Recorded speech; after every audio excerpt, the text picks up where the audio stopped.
Hello, hello, and welcome back for the first stream in quite some time. How are we doing with the audio levels? Good morning, Eric, and welcome back to how are the audio levels doing? I think I've probably fiddled with every single knob I have here on my setup since last time, so I don't know if this is good or not. Do let me know in the chat, in particular today, because we're going to be doing a little bit of audio stuff today. Sounds good. Well, thank you for the report, and as always, do let me know if that changes. Yes, we're gonna do a little bit of audio today, so I might have to actually shut down the music a little bit, but I'm gonna keep it on here in the beginning of the stream at least. And why are we doing audio today? Well, I'll get to that in a little bit. Let's first of all get rid of our starting visual here. And let's see if we can actually build the game. That's usually a good start.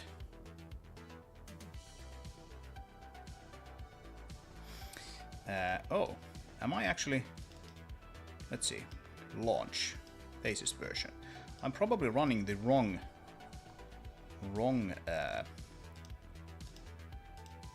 version here. That I need to go into my build script and set... Oh, actually I am. Oh, so I've actually submitted this. This is not supposed to be submitted, but oh, whoops. Anyway, that should mean that we can actually run the game here. So let's make sure we can do that before we do anything else. Welcome back, Mr. Abalonia. Yes, thank you, thank you. Yeah, I've been away for a while.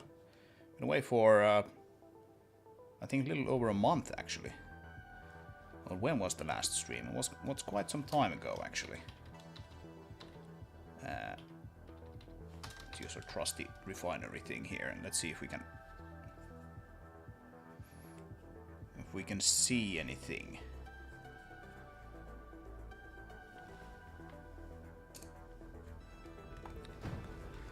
Yes.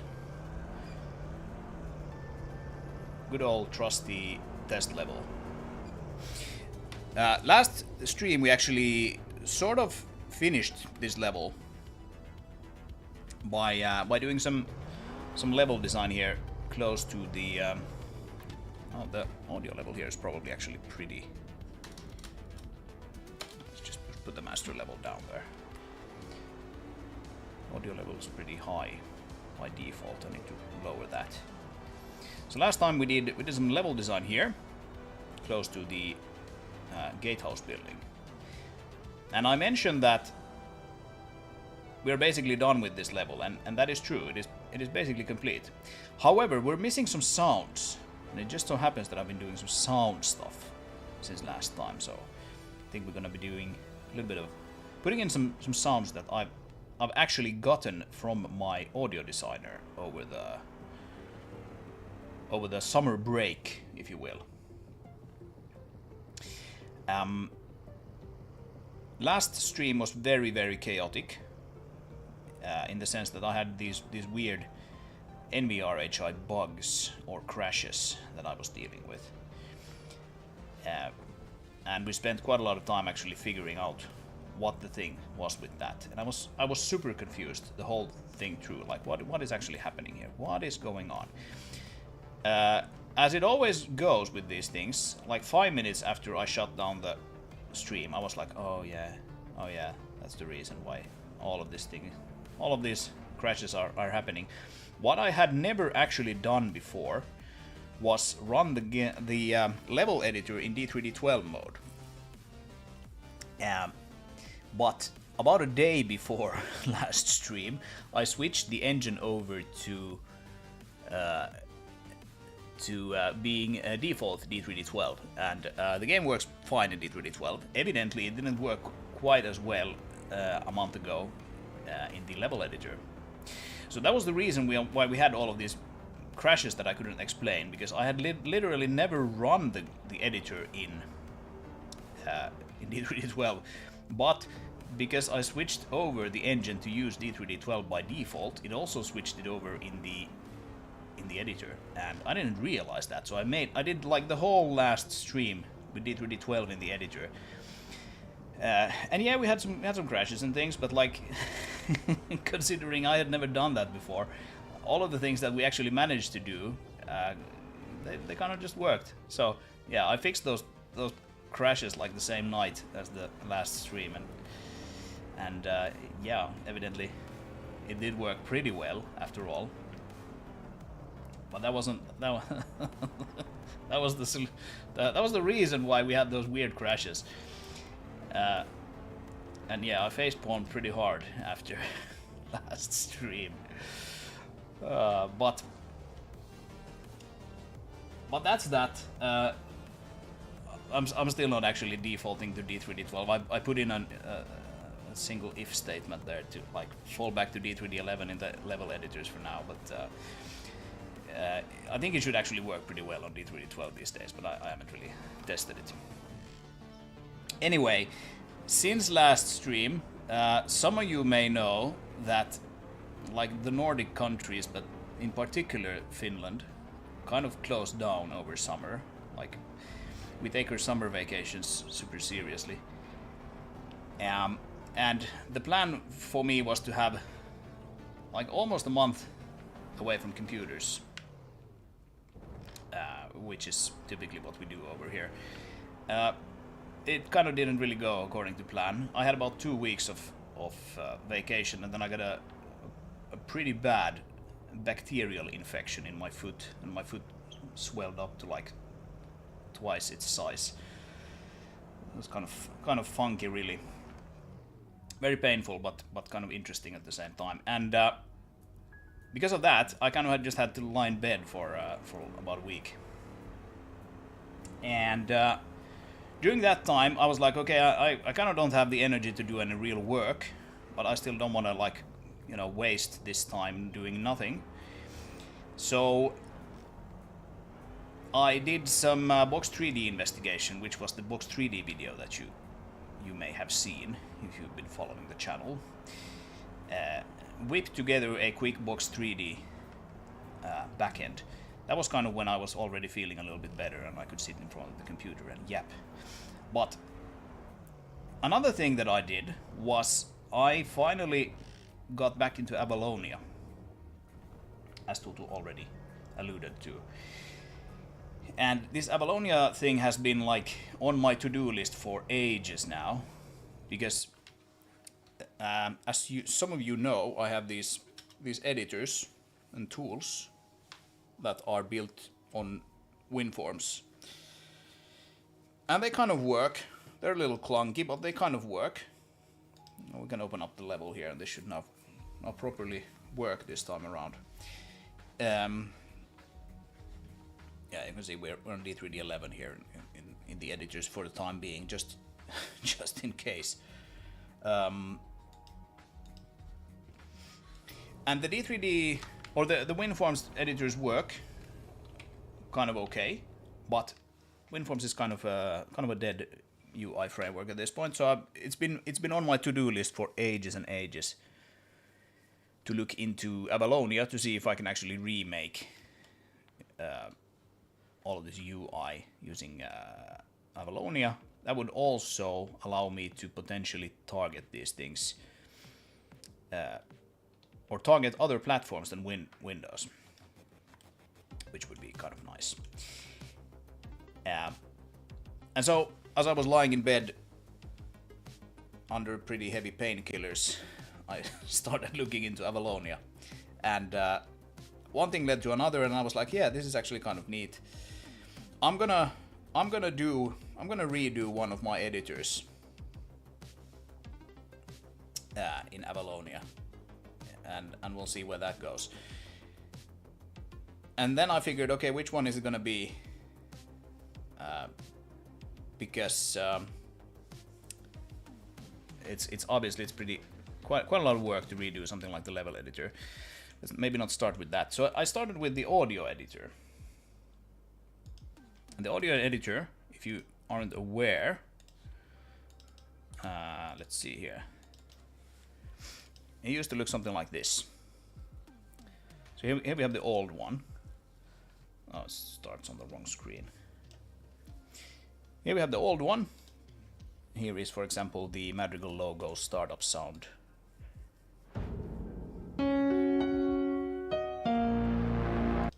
So it's like a node-based thing, and you author your sound effects and things here, and then you hook it up to the game, kind of like Fmod or Wise or any of the other readily available solutions.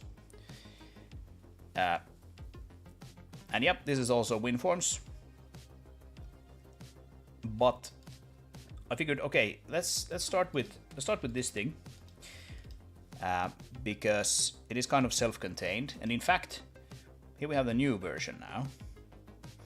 This is now targeting the game. The game is actually running the new version now, because the runtime also got a rewrite at the same time. Because yeah, I got a little megalomaniac with this thing. So here we have the same thing. This is in Avalonia. You can see here we have the same startup sound, because this is actually the same project. It's just like re-imported.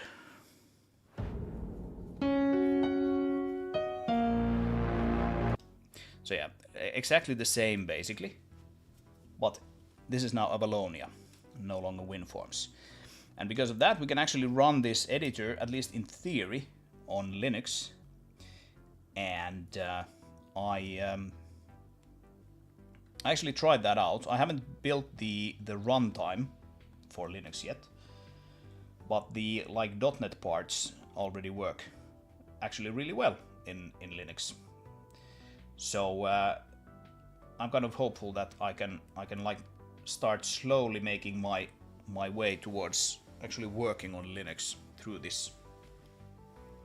And that doesn't mean that I'm gonna rewrite all of my editors in Avalonia all of a sudden, but at least now I have the option of doing that.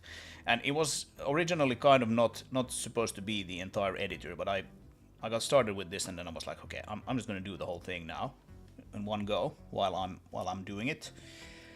And I did it all.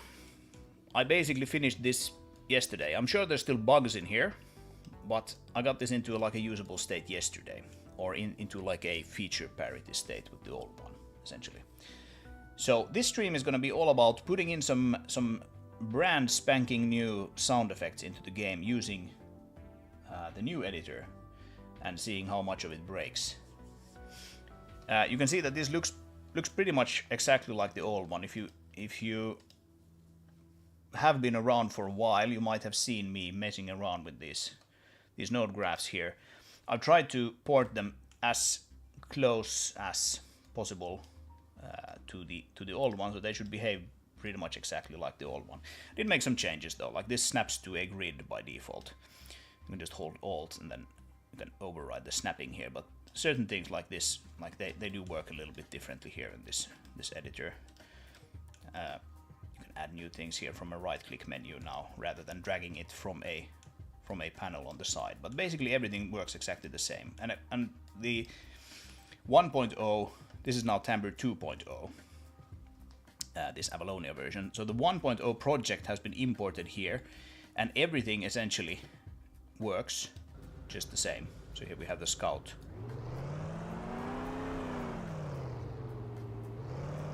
Engine sound, for example.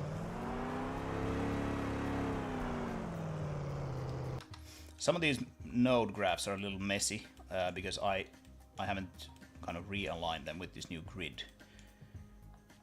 But like, I think this looks pretty nice for something that I haven't even touched. Kind of came in kind of nicely. It works on a slightly different coordinate system than the old one. Hey Xluxy, what's happening? It's been a while.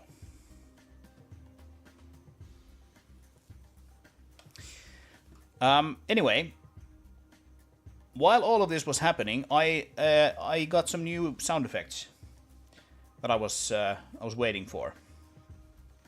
So I think we're gonna actually put those in today. There might be a little bit of Reaper work as well. And I'm probably gonna make an absolute fool of myself because I don't remember how Reaper works, because it's been at least like half a year since I've done any work in Reaper. Probably more than that, actually. So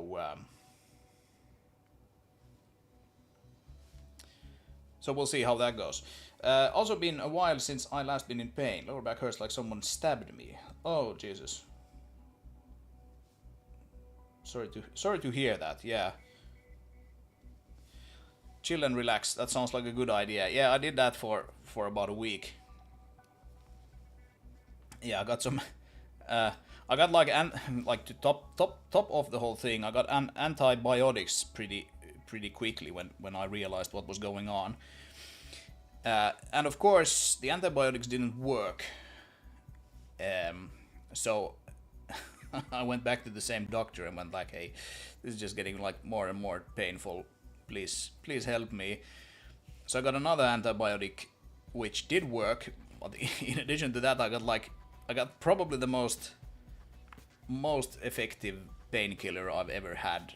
And Jesus Christ, that thing was like, I had like one pill of that and was like, okay, that's enough of that. It probably would have put like a bull to sleep. So, yeah, pretty happy for painkillers, but that that stuff was a little overkill for my foot. Yeah, it's still actually not completely pain-free, annoyingly enough. But yeah, summer fun. I am better now, thanks. Hope your pain will, you know, progress in a good direction as well. But yes, I'm much better. I did like probably 4 hours of gardening earlier in the day, so I'm just like working through the thing to make it go away. Anyway, let's go through some of the stuff that I actually, some of the sound effects I actually did get here. You can see that we got a whole bunch of things actually here. Some of these you might not actually even know what they are, because there's some like completely new things here, like signal burst. What is that? Well, I haven't actually even told you about it. But we have some like elevator sounds, we have some monorail sounds, we have alarm pillar sounds. So like these things, these alarm pillars. That sound will go together with an announcement. Oh, sorry, some of these might be a little loud. Let's actually open up Reaper here to have a way to maybe play these a little more in a more sane way. There's the thing. Yeah, look at this. Like here's the Reaper UI. You want to make this bottom part taller. I always go like, hey, okay, I should probably drag from this place here, but no, you need to drag from this like middle of the gray area here. It's like, what? That is so confusing. Just drag it up. Yeah. So let's put the volume down. This alarm pillar sound will be put together with an announcement of sorts. And I actually have those announcements, but I think that's gonna require quite a bit of audio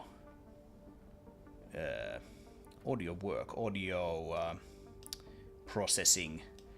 So I'm not gonna do that now. I'm gonna do these things that are kind of like almost like drop-in things. Fire refinery loop. This one.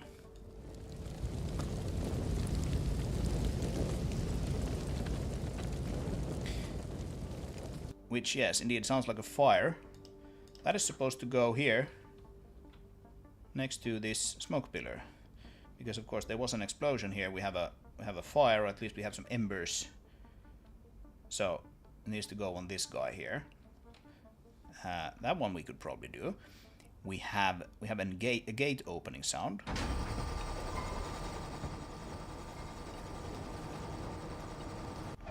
And we have the stopping version of that. Then we have some like metal structure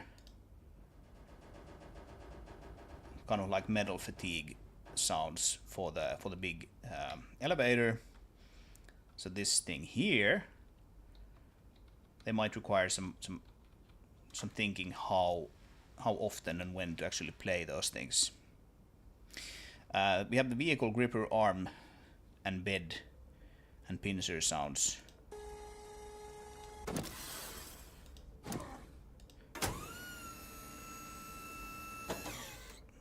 And pretty fun things.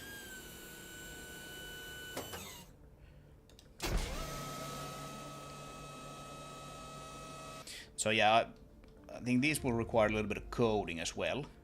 I might put them in today, or I might do them later. Then we have some UI sounds. Vehicle switching, for example, has a better sound. Codecs, yeah. Yeah, I haven't talked about any codexes either. But yeah, this was a drop that arrived mid-July, so I haven't put in any of these things yet. And I think we're gonna do that. I'm gonna do it basically by trying out the new audio editor as we are doing it, and hopefully we won't run into any crashes or anything like that. I've been testing this thing like crazy. Where is it? I shut it down basically. Yes. I've been testing this thing like crazy, but I'm sure we're gonna probably find a bug or two today, because this is the first time I'm actually doing like work using it. So remains to be seen. I've also thought about maybe making this thing available for people, this audio editor at runtime specifically, because one thing that I did as part of this whole rebuilding was I actually made it independent of my game engine. That's also one thing that I kind of wanted to do, because Tamper has never really used a whole lot of stuff from bases that, you know, couldn't be done some other way. Where is it? Here it is, isn't it? Yeah, runtime.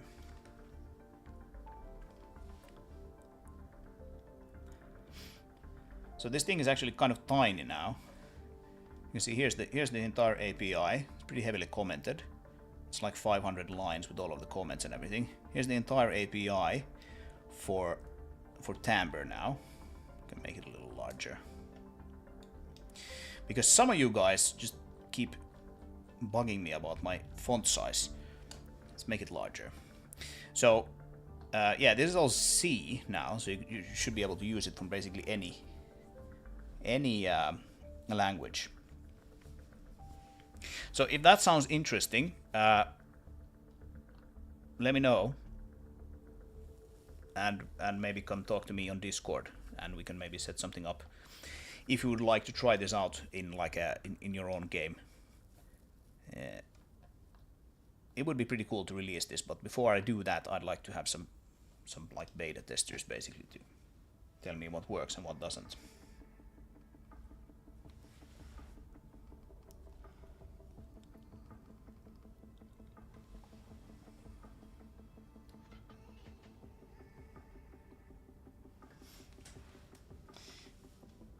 Anyway, should we get started maybe on the fire thing? I'm going to have a look here actually before I do anything else. I'm going to have a look at the audio asset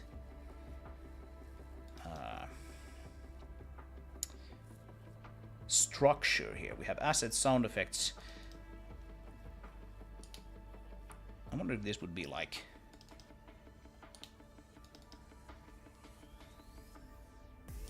what do we classify this fire sound? Is it Foley?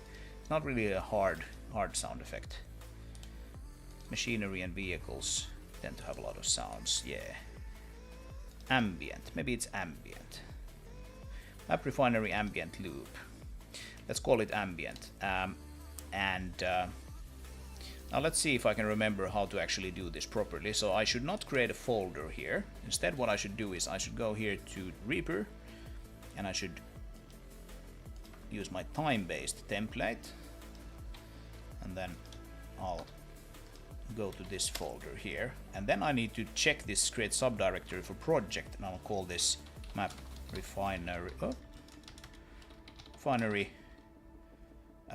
smoke stack, something like that. And then we do copy all media into project directory. That sounds like a good idea. Let's see if I can remember how to use this program. And of course I don't need to use Reaper at all. I can quite simply drag wave files into the Timbre project, and it will work just fine. But what I typically do these days, if I have a little bit of a hunch that I'm gonna have to do some audio editing, I start from Reaper, and then I can import the Reaper project into Timbre instead and have it sort of render automatically there.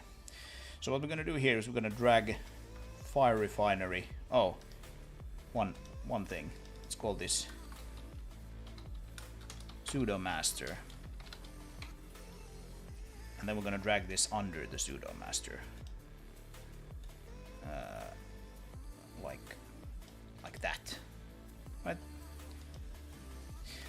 And now we are going to pause the music for a little bit, which I don't really like doing when I stream. To be fair, I kind of want to have the music there, but I think for audio stuff we're gonna have to hear what we're doing, right? Let's shut the game down here. It's playing sounds in the background. So this should be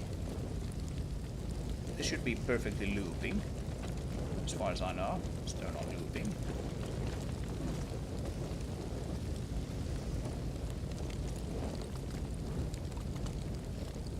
It is basically perfectly looping. It's perhaps even unnecessarily long, but I don't think that really matters all that much. So let's save this guy, and now if we go into Timbre, and we can go here to sound effects, ambient. Actually, we can just refresh it from here. You can see up we have the smokestack. Smokestack is right there, and we can go here and map refinery. Let's add an event here called smoke stack. Oh, it's not called smoke. It's supposed to be called smoke pillar, isn't it? Smoke pillar is actually, but okay. This was a good practice run. So we did get, yeah, we got the backups, the source media, and it does copy the thing here. Yes. Creates a meta file there. Oh, that's probably actually a bug, isn't it? It's not supposed to create the meta files in those, or is it? Is it actually? Maybe it is. Let's see. Let's go look at the old audio means version 1. Sound effects, ambient, blah blah blah blah blah blah. Okay, yeah, it actually does. Yeah, so you could use them from there. Okay, never mind. Implementation detail. That's completely fine. Let's go back to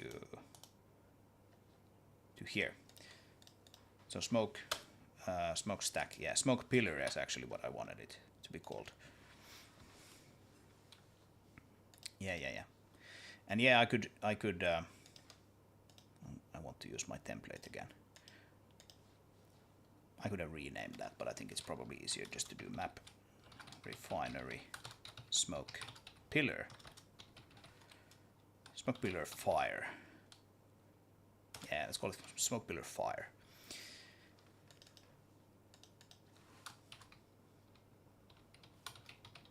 This sudo master business that I have going here is something that I learned on a tutorial for Reaper.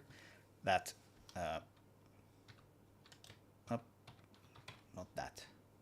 Let's bring it in here and then drag that under. to be honest, I haven't really had a lot of use for it, but it was suggested here that you should always create a pseudo-master track, because that way you have a track that you can kind of pretend is the master, but that you have always access to right here in this list. Of course, you can always drag like effects and things onto the actual master track, but if you want to do it here, then it's generally easier to have one additional layer and then put everything else under that. Right, so that now works just like it used to. And if we go here and we refresh this again, yeah, we have the smokestack there now. That's actually probably a bug. Things didn't go away. Oh, is it actually still there? It probably is. Yeah, okay, smokestack is still there. Let's delete that. There we go. And now, sound effects ambient. Now we have smoke pillar fire, and we have the smoke pillar fire Reaper project here under this. We can see here that we have some like wave files here directly. These wave files can then be used just like this. You can just drag a wave file like the epic theme into this. Yeah, that's pretty loud. So wave files work directly, but you can also use Reaper projects, and Reaper projects have some additional features that wave files don't have. So this would be smoke pillar fire,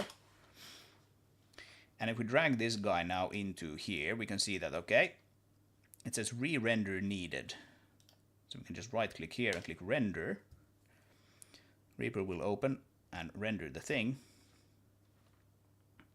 Rendered no waves. Regions are rendered. Yes. Look at that. That's good. I forgot that I needed to. Let's see. I need to insert something called a region, isn't it? There we go. And then I need to give it a name and call it something like fire. Okay. Wave fire. Save that, and then we can come back here and re-render that thing. Now we got fire. So if you have multiple of these sections, you can call them wave colon and then give them a name, and then it renders those chunks out, and then it gives you a drop down of all of those. So you can have several of these sort of clips in one Reaper project. We put a wave audio source into the play audio, and now if we play this, we can hear that yes, it is making sound. I'm gonna mark it as 3D immediately, and minimum distance should probably be something pretty large. Let's make it 15, and that can probably be, I don't know, 60. Something like that, right? And then we want to assign this to the correct bus, which is the ambient sound effect.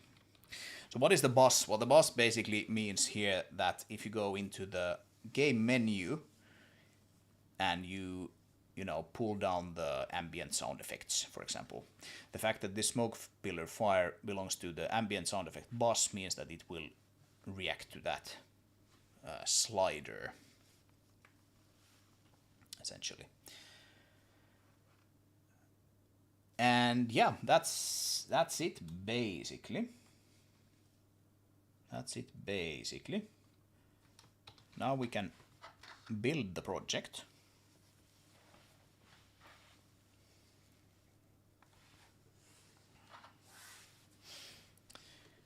And now we have this fire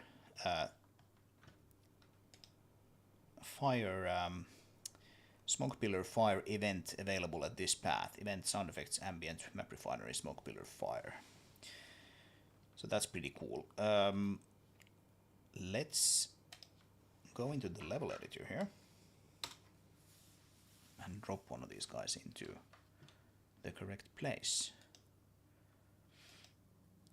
And again, it'll be interesting to see how I actually did this, because I haven't added any sounds to this thing in ages.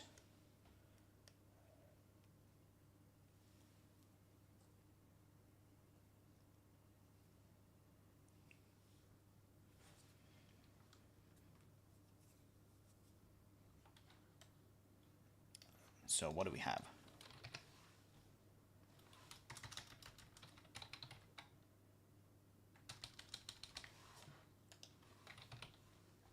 So we have a timbre event.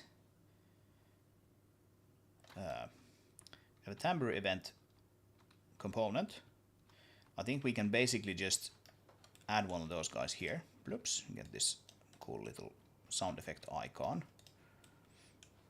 And if we copy paste that path, copy path, and put it into here,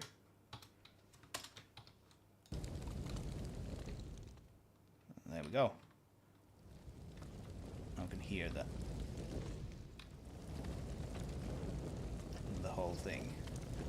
And it should probably come from this opening here, right? Something like that. Right, it's not looping, is it? It needs to be made looping. There we go. I think we need to hear it from further away. Let's make it 100. Something like that. And then auto pulse tick level.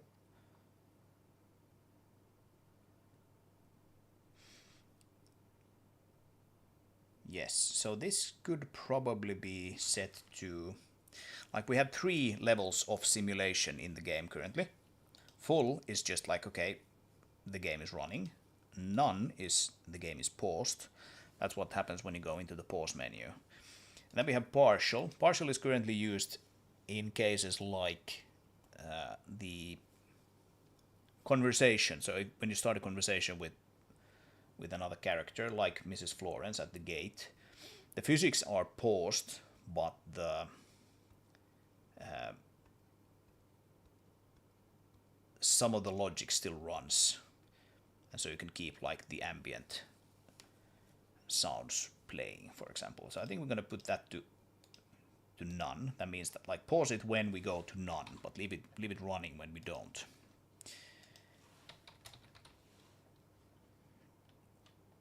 Don't we have any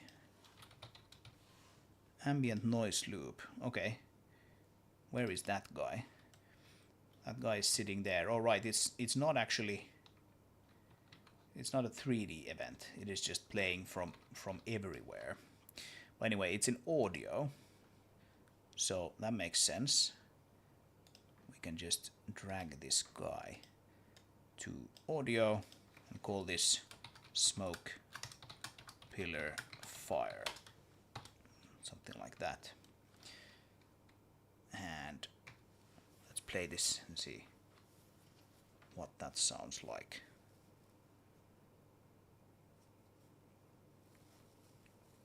And there's another thing here that I probably want to... Yeah, here's another silliness with the WinForms editors, is that they kind of don't respect the window focus always. Right, so let's hear if we can actually hear this thing now.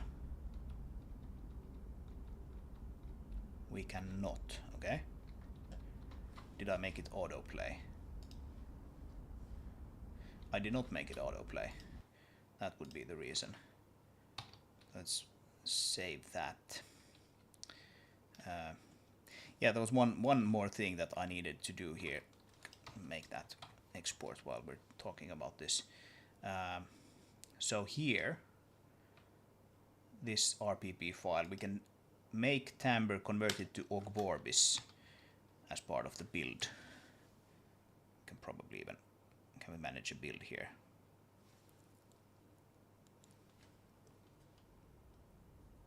I don't think we necessarily managed to do it. Can we hear it now? Yep.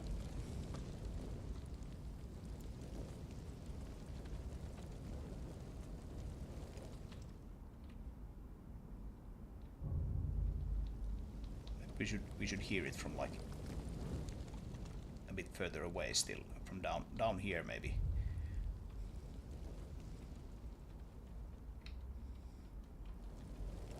Yeah, I think we'll do that. So we'll come here and we'll add 150 maybe, something like that. And then I think we actually want to perhaps filter this a little bit. So we have two ways of filtering it. We can just add a filter here in timbre. So I'm gonna add a where is my reverb wave shaper? Quad resonant is what I want, and I want a low pass filter. Just plug that into there. And we can sort of hear how it is affecting the thing. We can even add a float parameter. Plug that in here just to play with this value.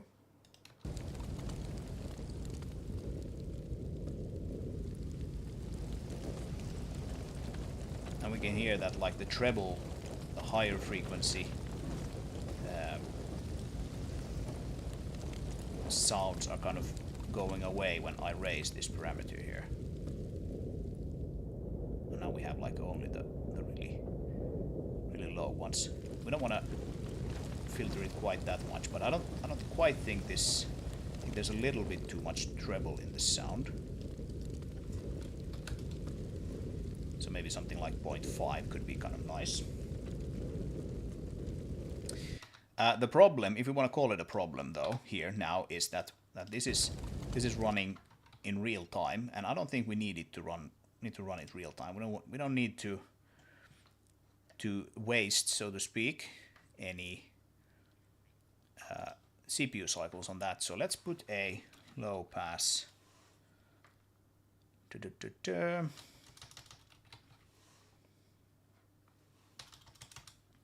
Maybe we'll just use one of the Cocos ones. All plugins. Well, something like try. No? Refer. Yes, this is it. We can model it a little bit here instead, and then just bake it into the thing, right? So, just to make sure this actually works, let's bring it down like this, like quite heavily. And I'm gonna save this, and then we'll go back to timbre, and we can hear that. Okay, it's not there yet, but what if we render it?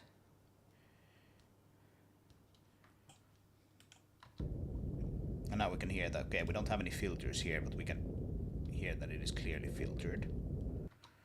That's a little too heavy, but we know it is actually working, so that's great. Now we'll just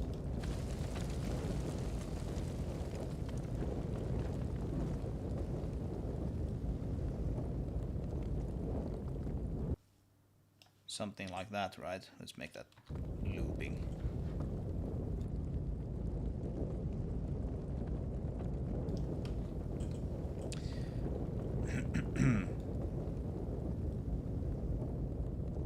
Of course, you would like, essentially you want to match this to the visuals.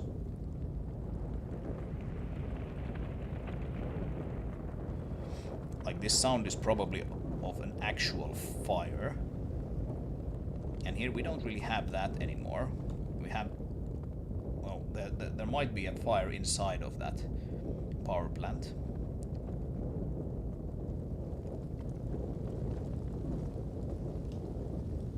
Yeah, something like that maybe. So here's the thing, without the filter, and then with the filter. I think that sounds nice.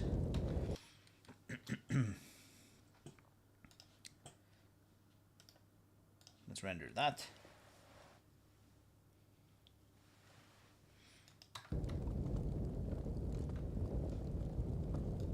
We don't need that parameter for anything anymore, so let's get rid of that. Yeah, I think that sounds better. I do wonder if the 150 is going to be good, but let's try it. So we're going to build the project again, and now we have the runtime format set to Ogg Vorbis, so it's going to actually convert that as well. We should see if we go up here, way past all of this. Oh, yeah, we have all of the exports there, so it's a little hard to scroll maybe.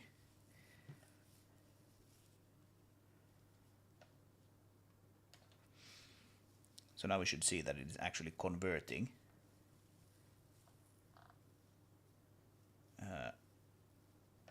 Tire noise. You should say just, yeah, here we go. Smoke pillar fire wave 0, converting that. Which of course means that we will be using less memory at runtime. So let's play this.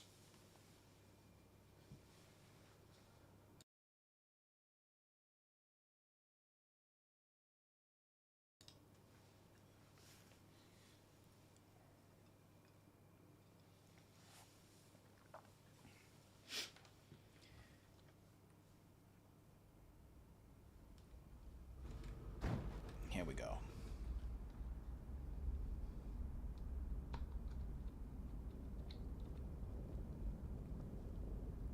Right, so we can hear the thing.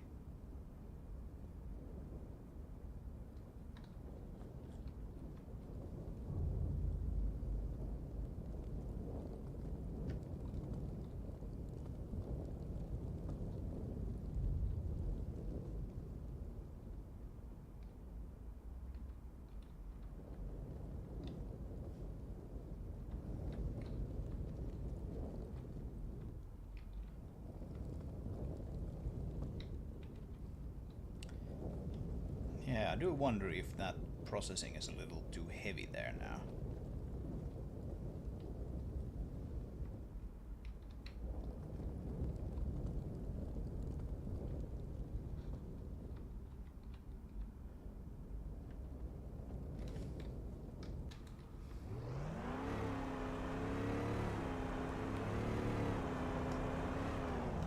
Let's remove the smokestack,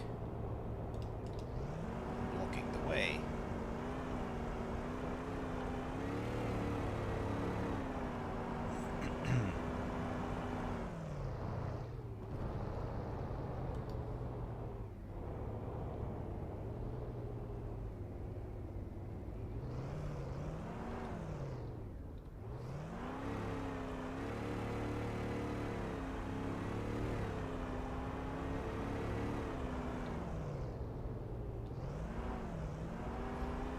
Maybe we'll actually need those high frequency sounds there to make this actually sound really good.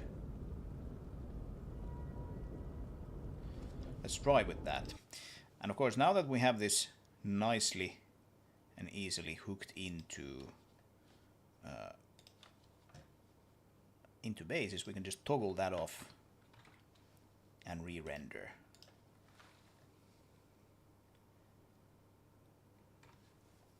And then build the project.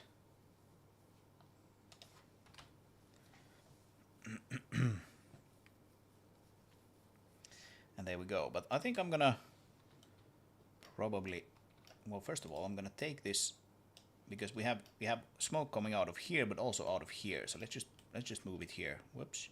Let's move it a little bit further out, so it's sitting kind of beneath those two. And then I think maybe we'll make that 180 or something like that, and then I will build that. And then I'm gonna also build from here, so we don't have to re-export this all the time. That sounds like a good idea. Then we can test it much more easily. What I don't have yet, and what I should probably do in Timbre 2.0 is add hot update support, or some sort of live connection to the game. That would be pretty dope. But yeah, I don't have that yet. There's no connection between the editor and the game. Yet, at least. Right, so now we can hear that. Yes, we have those. Have all of those high frequency sounds back.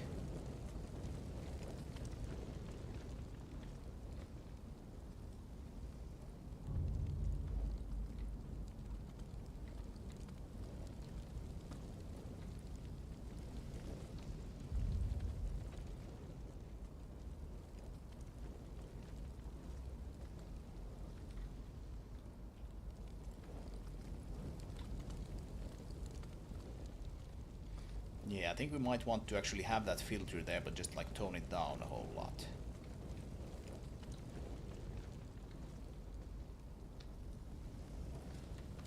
I think there's a little too much high frequency stuff going on.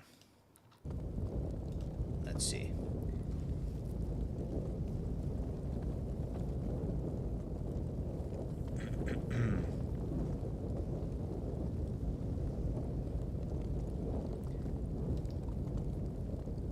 There was some way that you could actually... Is that the wetness? What is that? The delta solo. Difference between dry... Difference between dry and wet. Yeah, you could pull down the wetness from here.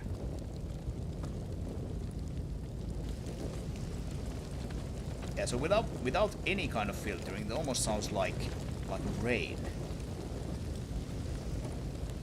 Right? Almost sounds like rain.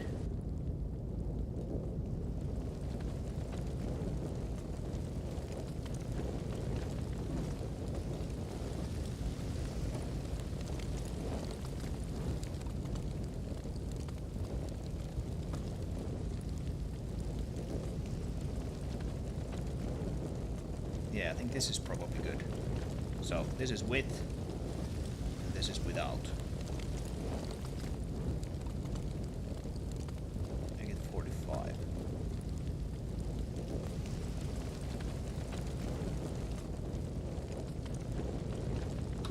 Yep.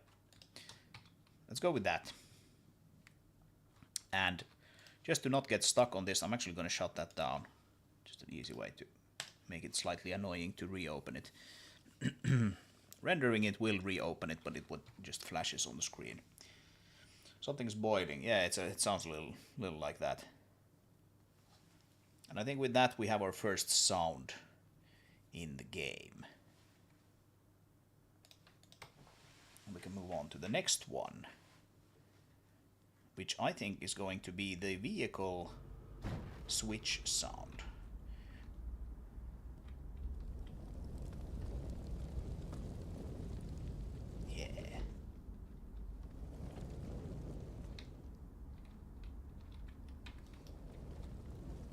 Yeah, this is nice. Like if you're standing down here, you can kind of hear it. Not too much.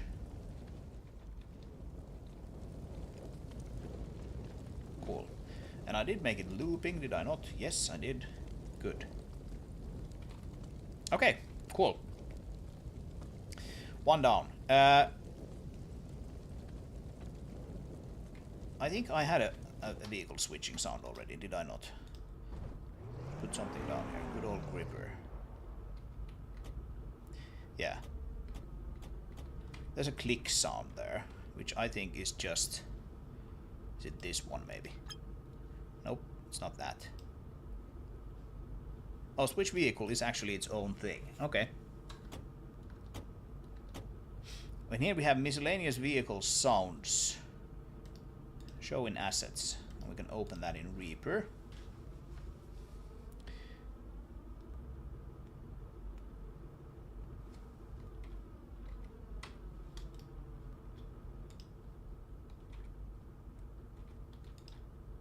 That was a weird thing. Is this actually using... Yeah, it's using the same sound. That's why it sounded weird, because we had two vehicle sounds essentially on top of each other. Right, switch vehicle 3 is apparently the one that we are looking at, so it's this one specifically. Okay. Oh, and here I don't actually have these guys even nested under the pseudo master, so that's a bit silly. It's a bit silly. But anyway, now that we have this, and again it's down here, so confusing. Never gonna get used to that. Let's get this new vehicle switch sound, drop it onto there, and then again make it like so. And now we need to move this guy. We need to move it over here. And it sounds like it is actually not that long.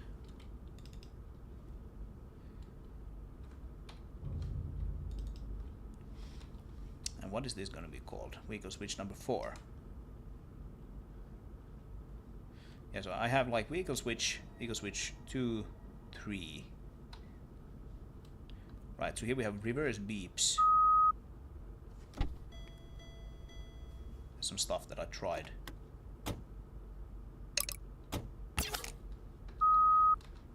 And here's the new sound. That's a vehicle switching.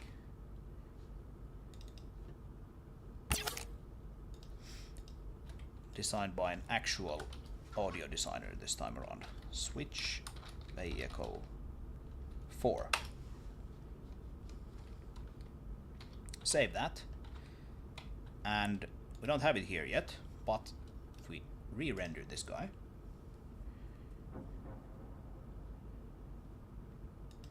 all of a sudden we do.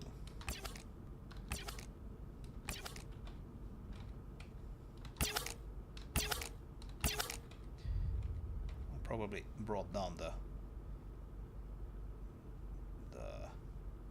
volume a little bit here though. Playback speed. Yeah, the volume is actually lowered quite a bit. Why do I have it that low? So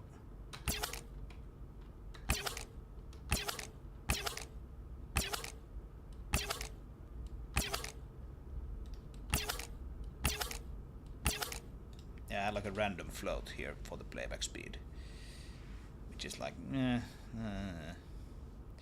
I don't know. And what is worse, I actually hadn't toggled this single value. So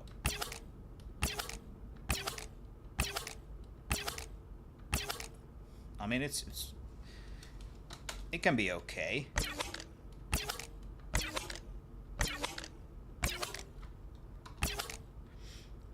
You want it to return the same value every time it queries this guy, and it queries this guy basically 60 times per second. So if we don't have single value, like the curve goes kind of up and down like this, that's why I want to have the single value button there.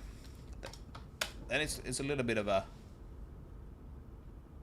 taste question. Do we actually want it to be slightly different?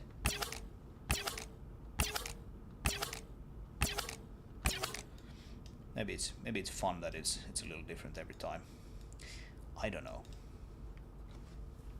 But okay, let's try this. Try that, and yeah, we can shut that down as well.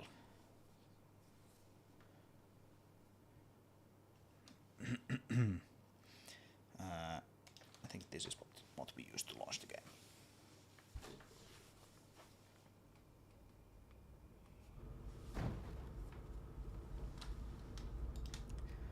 Okay, so an SUV there.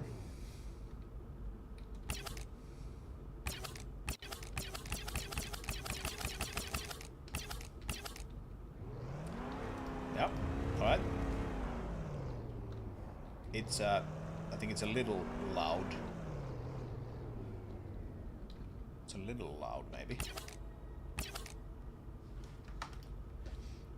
So let's bring it down a little bit. Maybe 0.5.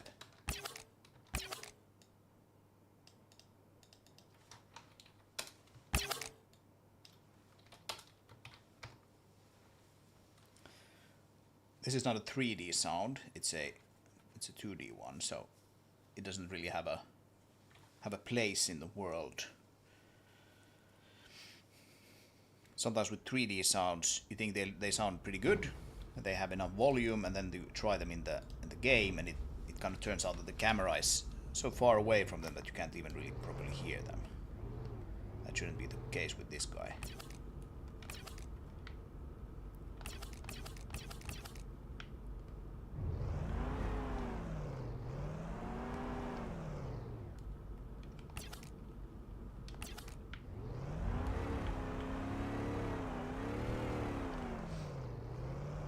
Yeah, I don't know. Maybe it's a little low.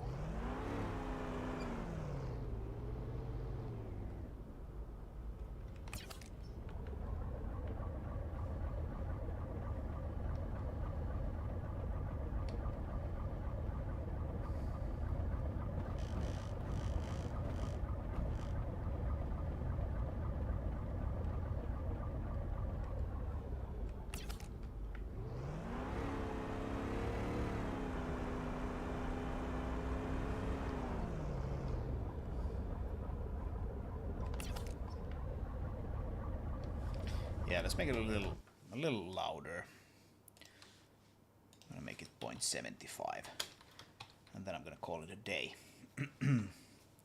Well, for this sound, not for the entire thing.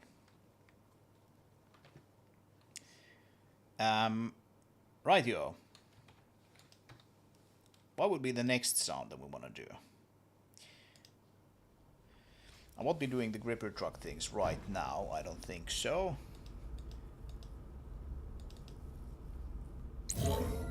I do wonder what that was. I don't actually even remember. I need to look at that. We could do the gate next. The gate, as far as I remember, is completely silent currently. And so that won't do. That will obviously not do.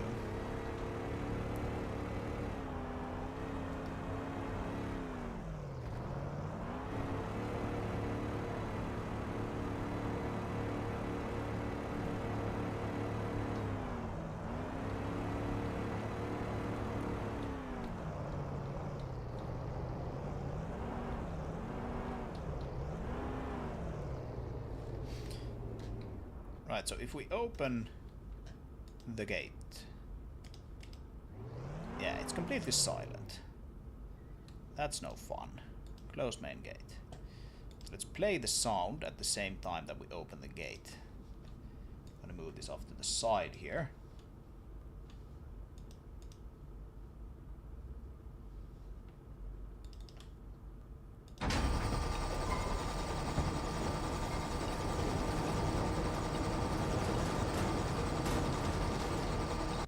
That sounds pretty good.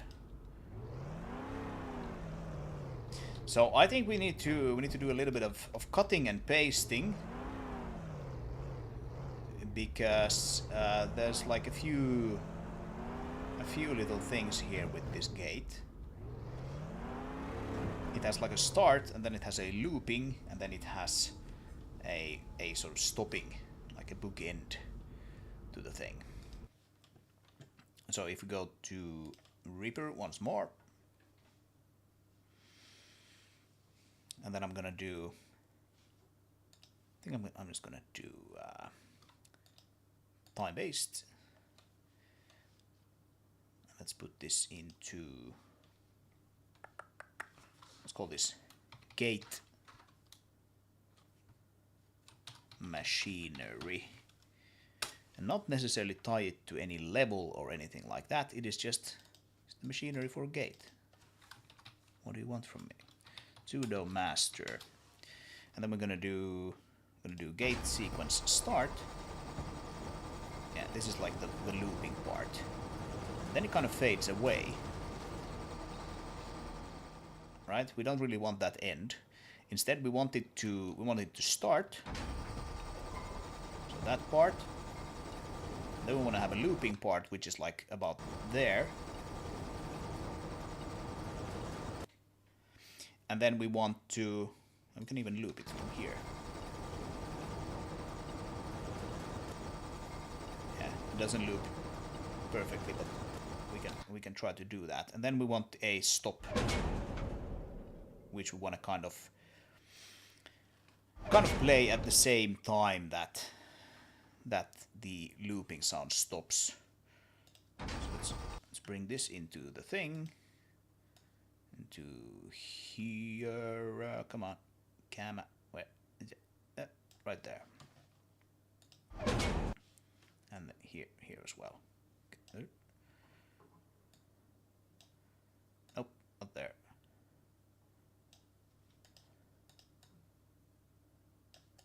There we go. And then I'm gonna bring that over.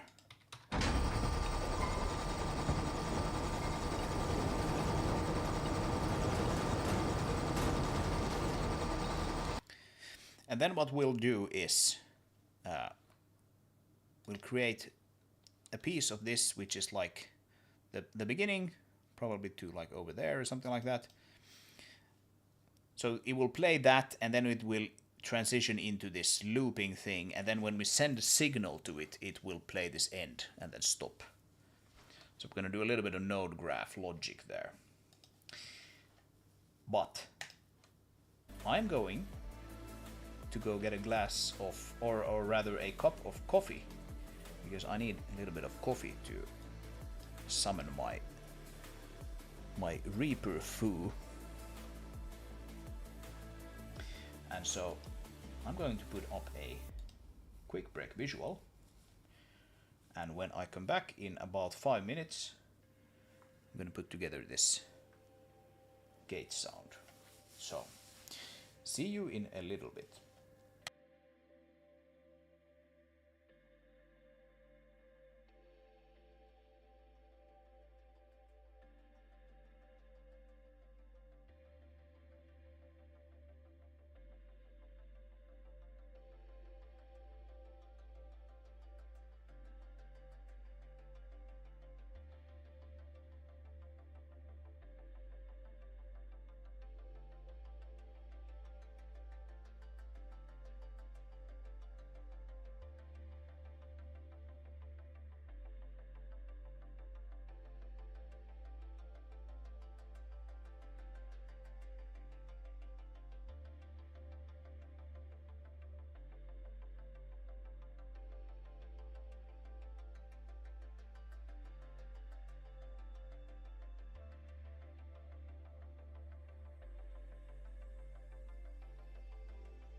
Alrighty then, folks. We are back.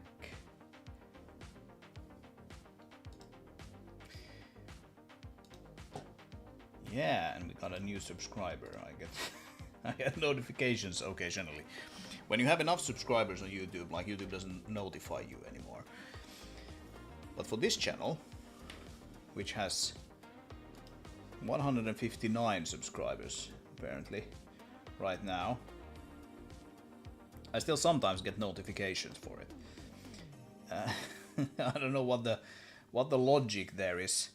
They're like, yeah, you know, you have enough subscribers now that we're not gonna notify you every time, but like every 10th or so. Except it's not every 10th, it's like every nth subscriber is still gonna ping you about it.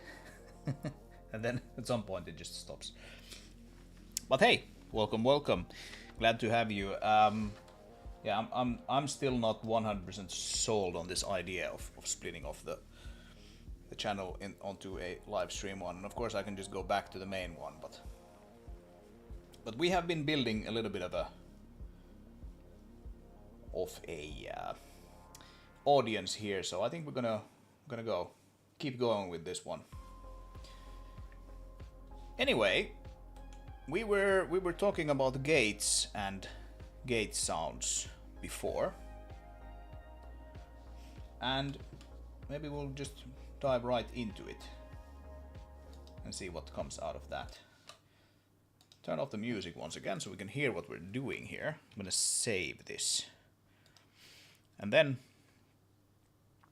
let's see. That's the snapping. Alt S. And that is the blade. Toggle razor editing. And this is how you zoom vertically. And how do you zoom horizontally? I can zoom with these buttons at least.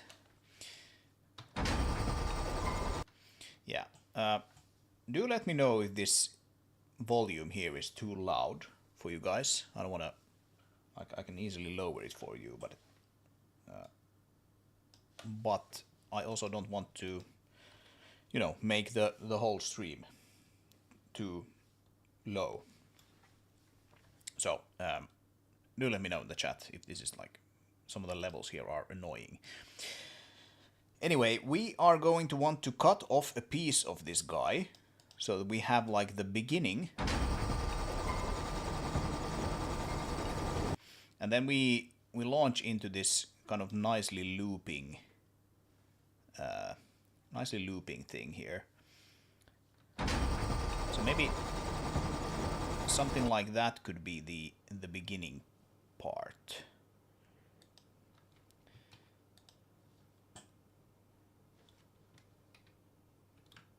Nope, that's not what I wanted. Was it S? Nope. There was some way to split this. How did I split it? How did I overall, if we go to action, show action list, we can split, dynamic split items. Heal split in items. S, split items at edit or play cursor. So it's just S. Is it? I think that's actually what I pressed, but S. Yes, okay, yeah. I actually did do the right thing. It just I got confused whether or not I did it correctly or not. And that now we can like bring more of it back. Exactly. That's what we want. So now we have this beginning part here. Sounds like that. And then we have the part that is supposed to be looping.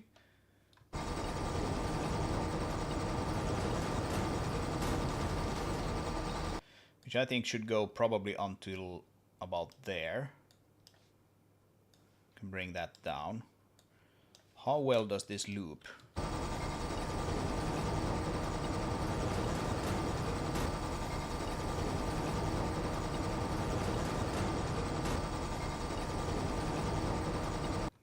Not all that well, actually.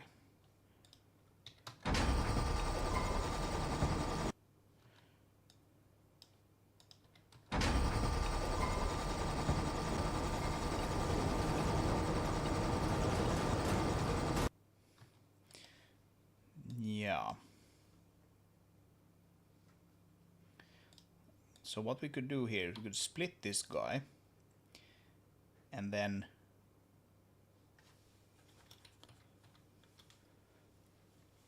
like there was a trick you could do here, which is basically right. It is. Let's think about this a little bit. It is bringing back a piece of this here, and then we split that there, and then we basically we undo these fade outs here, right? Then we can go here, we undo that fade out there, and that fade out there.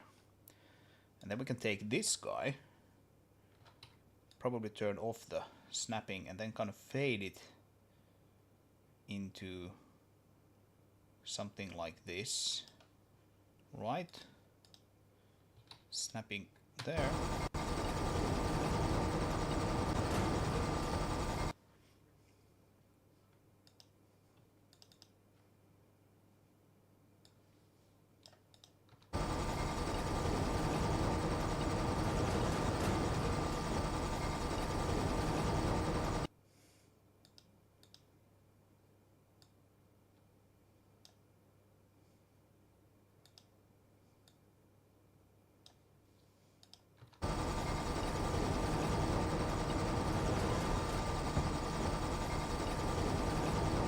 Right, something like this.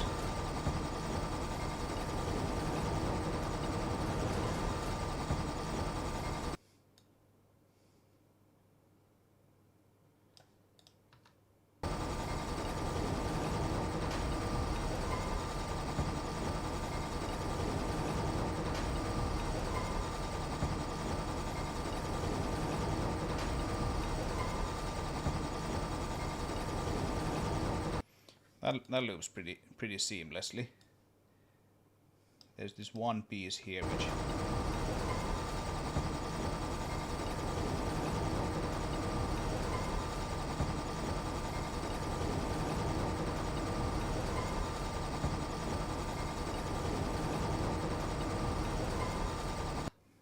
I think that's probably pretty good as a loop. So this would mean that we would do all the way to here, and then select that, and we make that another one. So this would be wave start, this would be wave stop, and then we have the finish. Then we have the finish, which is probably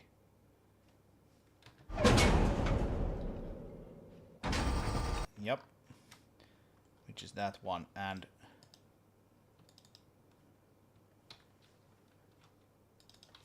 wave stop. And this one needs to be played so that it kind of overlaps with this one a little bit. So if we kind of conceptually move it, let's move it, save here so I don't break this.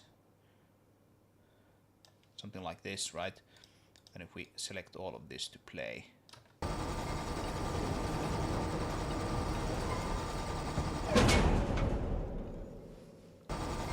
that's basically what we want to play.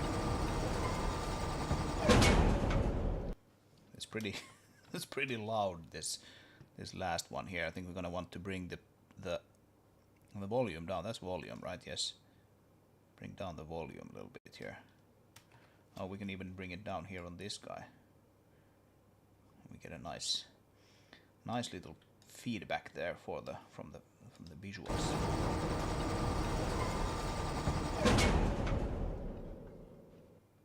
Yeah, that is however going to work. I'm pretty sure of it. So let's save this, and then we go back here, and then we add this is also in the ambient one, right? Map refinery. Yeah, I'm just gonna add a gate machinery here. Ambient add event gate machinery. Although that's not really ambient. It's not really ambient. Yeah, it actually kind of belongs here in the machinery one. So let's undo that one. Like so. And then we're gonna take this entire thing and shut that down. take that one and just move it into here, machinery, and bloop, put it there. And we can refresh this, and we should see it here somewhere. Machinery. Gate machinery. And it's no longer there. Yes, that's better. So I'm gonna put it here.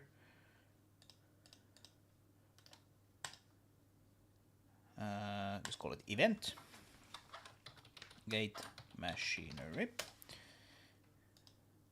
And it is in the sound effects bus, like so. And we can come here, and then we can render it.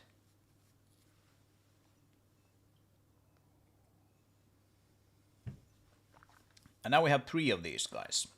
So when we start this thing, I'm gonna play audio. And we want to play the start.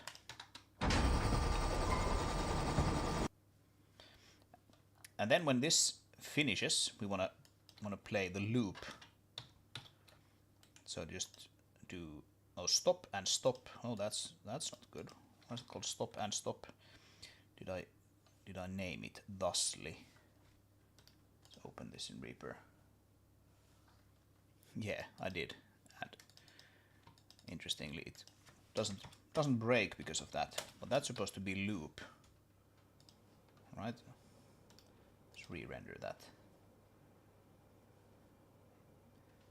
Yoink. So start, loop, and stop. There we go.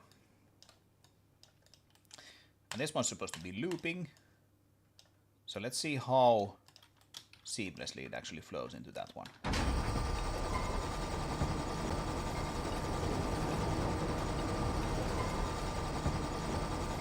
Yeah, there's a very slight little pause.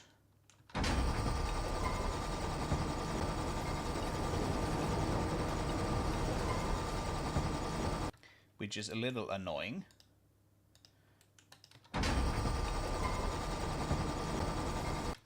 Which we can actually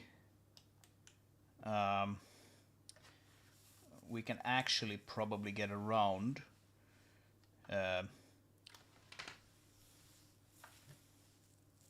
by having a delay here, logic delay.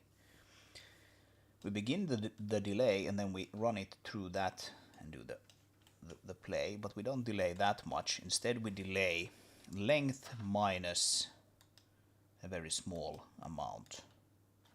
Actually we don't need that, we can do a float operation. Sub rips. And now if we play it, now it will pause for 1 second. Whoa, no that's, yeah, okay. It will actually start 1 second, we can do -1. Yeah, so now it pauses for 1 second. We don't want that. We want it to subtract just a minuscule amount.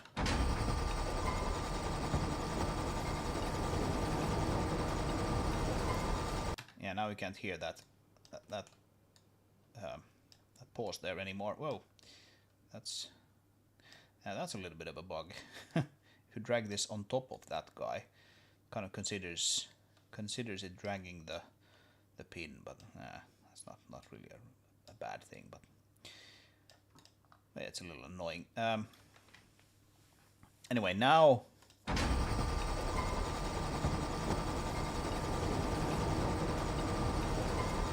I at least can't hear any pause there in between that. It is a little bit annoying that we have to do it like this. This is another thing that I would probably have to fix before I release this audio thing for general consumption. But in the meantime, we're just gonna deal with it, and we're gonna do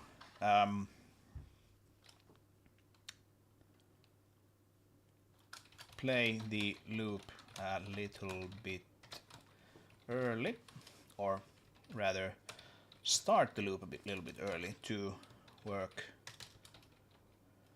to avoid any pause between the start and loop sounds. It's a little bit of a hack. Who cares? So now we have a start sound and a loop sound.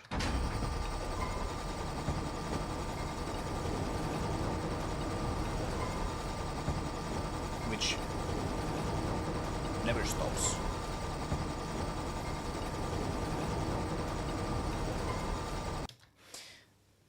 And the way we want to do this now is that if we send a signal to this guy, this would be an event signal called stop. We get a nice stop button up here.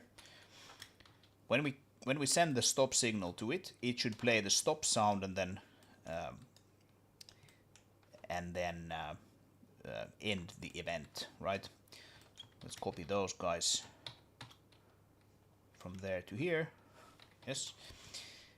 So we're gonna stop that one. I'm gonna stop not that one actually yet.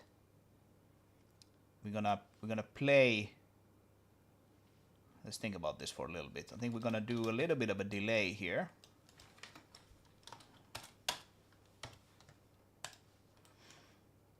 And when it has finished, we stop that. And it should probably be like 0.5. And then we play this sound.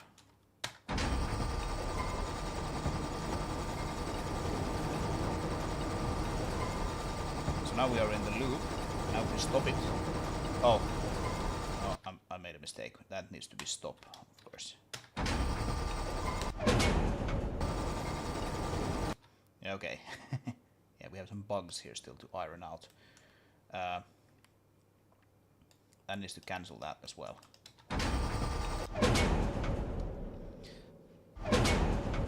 Oh, that's not supposed to be looping. There we go. So we can stop it during the intro.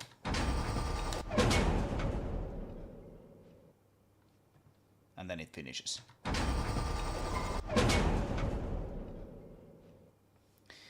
But we can also stop it during the loop.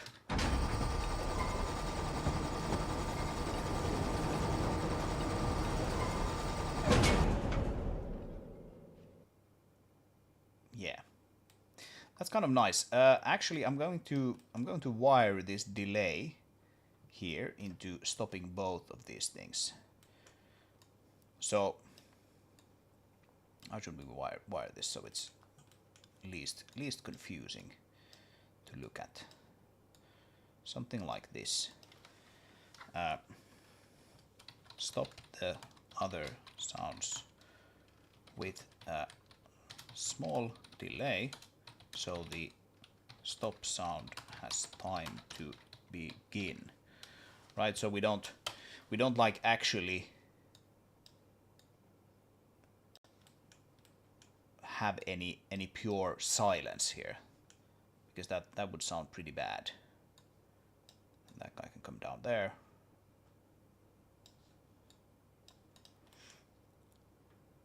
Yes, but what it immediately wants to do is it wants to immediately cancel this delay here, so we don't start the loop if we haven't started it yet, and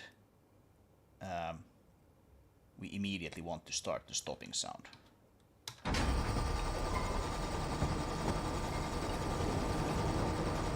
So now we're inside of the loop.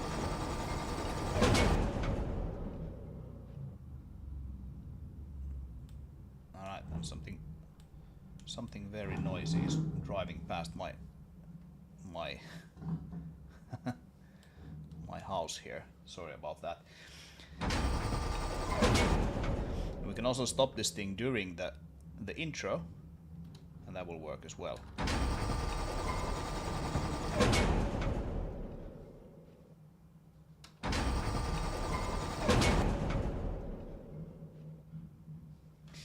I think we're cutting off like a piece of the outro there. So let's go to Shown Assets, open in Reaper.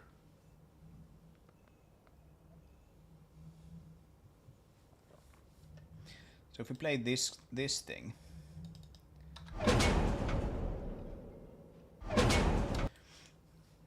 and we specifically don't want it to loop here currently. I think this might be what we actually want. We want to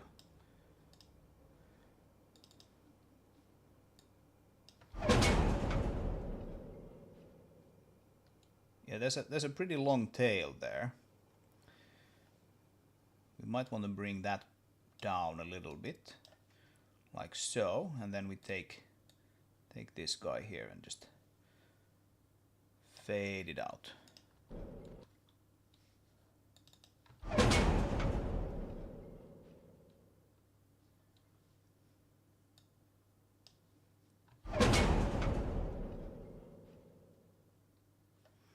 Yeah, something like that.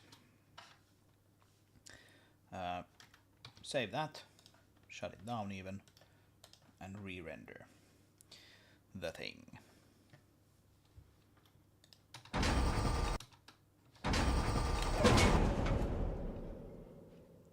So now we're catching that whole tail there. We can like start it up and immediately shut it down. And that works fine. And we can run the whole loop.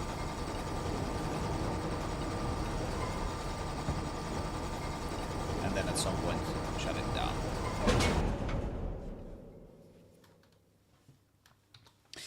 And this is all using just a single event, so I'm hoping this kind of shows you how much stuff we can actually do here with Timbre and Reaper, kind of in lockstep like this.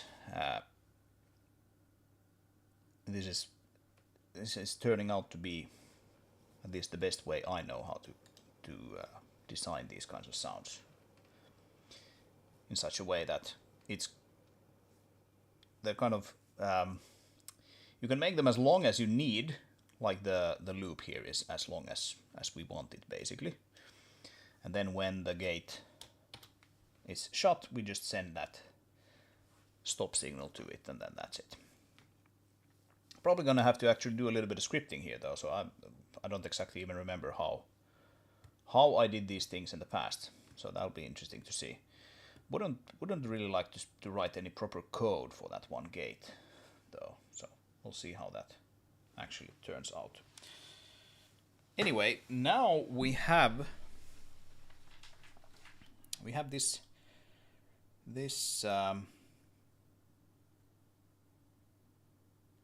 gate here, and it is, let's see, yeah, the gate machinery is assigned to sound effects.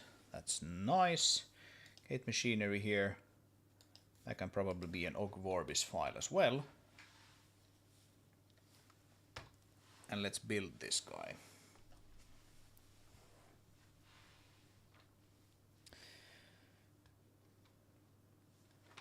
And I'm gonna put on some music here while we're figuring out this scripting business.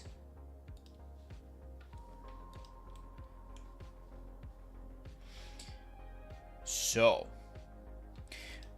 if we go to the actual gate here in the level editor, we have it here, and we have a control script. And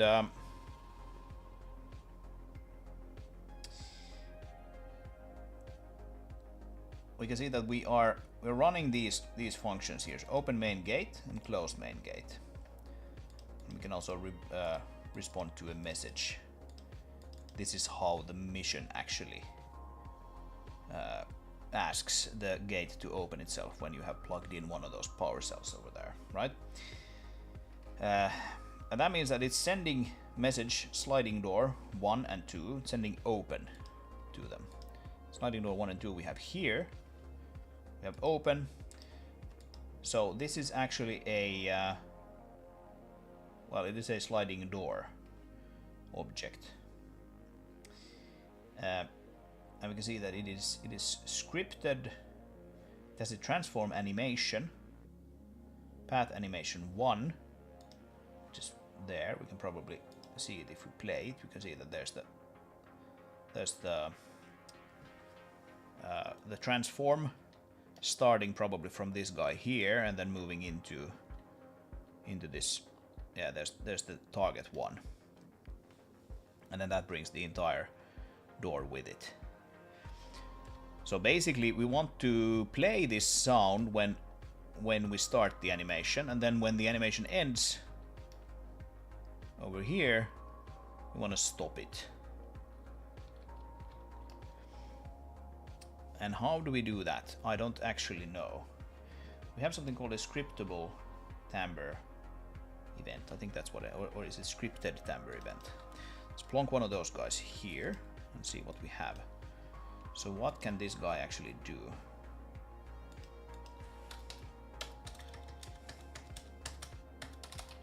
If you write self play event is one thing, okay. Send play event, probably stop event, yes. The thing is that we don't want to actually stop the event here. We want to send a signal to the event so that it stops itself, right? That's the trick. And if we look at scripted material set, scripted audio controller. What is this actually called? Event script. Timbre event script component. Timbre event script component. This guy has play event and stop event. So there's no send signal, which is probably something that we are going to have to add here now, because otherwise I don't think we can actually make this work. But that shouldn't be very tricky. So here are the functions that we are calling. Stop action fire. Right, this gets a little bit more complicated because this is actually networked. Right, the server runs the script and the client plays the audio. So we have a stop action, which is a propagated action handle, and we are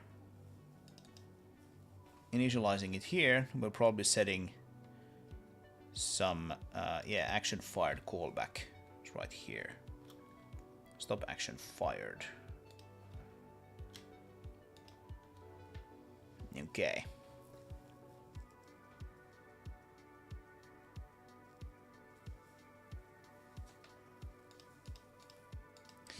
And then here we have a timbre event component. ec.stop play send signal. No, there's no send signal here. Event instance stop. So this is a timbre event component. Like what we could do here is something like this: pub function stop the signal. This is something that I've thought about for a while that I'm probably going to want to have. Basically, we just do if not self event instance is null and self event instance get state is playing, because yes, we don't need those. We don't need that. Then we would do event instance send signal stop, right? You would just have a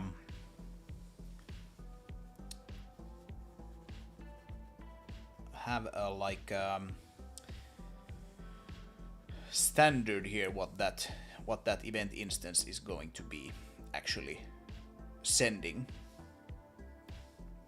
Another way of doing that would be to have an exposed property, so basically something that shows up here in the menu on this event. And we can stop that path animation. Stop it, thank you. It's distracting when it's moving over to the right there.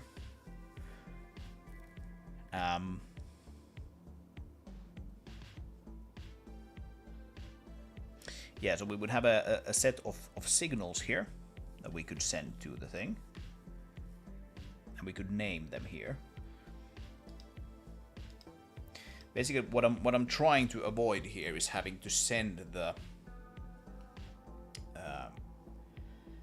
name of the signal across the network if I don't have to. Because signal names can change, and it's kind of messy if you have to go in and change them in all the different places. Plus, sending strings over the network is a little bit wonky anyway, if we don't need to do that. So we could set up like a stop signal here or something like that. Or then we just assume that, you know, if we call stop via signal, then the signal that we want to send is actually called stop, as it is here.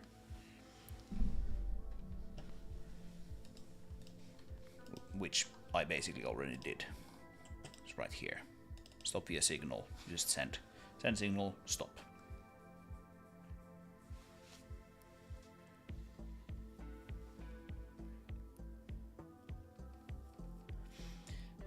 So this is just something that I have to kind of decide how I want this to work.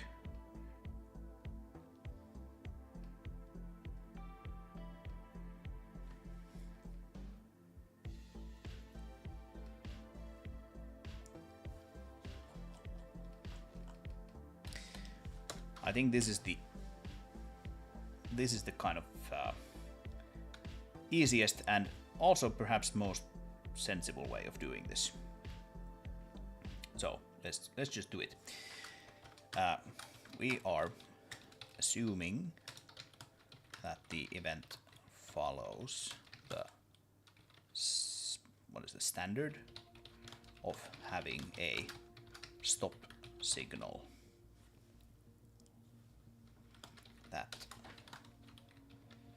stops it perhaps after playing some sort of outro, because this is a very common thing. If you have a sound like this, which kind of keeps going and going and going, and you don't want to call stop on it like we do here, just stop, because that will stop the event like directly and immediately and abruptly. Instead, we want to give it a chance to play some sort of outro. And if we just assume that yes, it is probably going to be called stop, then that's kind of neat.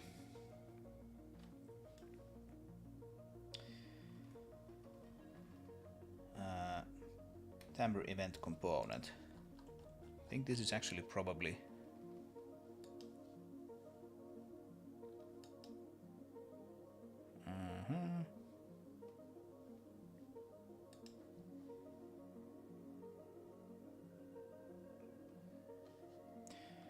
this is actually probably not the correct place anymore.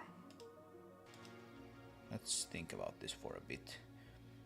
Trampoline is the thing that now has timbre components. Timbre event component. This is the component that we want to actually change. This guy is not actually even really supposed to be used anymore. Yeah, what actually happens now if I go here, then I call like ec.stop via signal. This probably doesn't even build. Oh, that's because it's it's also the wrong one. Okay, undo all of that. Timbre event script component here, right? If I put it here, and now I build it, now it probably goes like, don't have that. Yep, exactly. So this guy can undo all of that. Bye bye.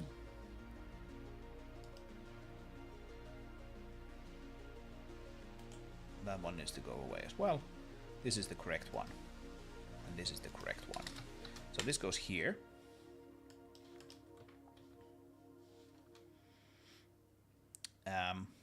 And now we can do easy.stop via signal, and it should work.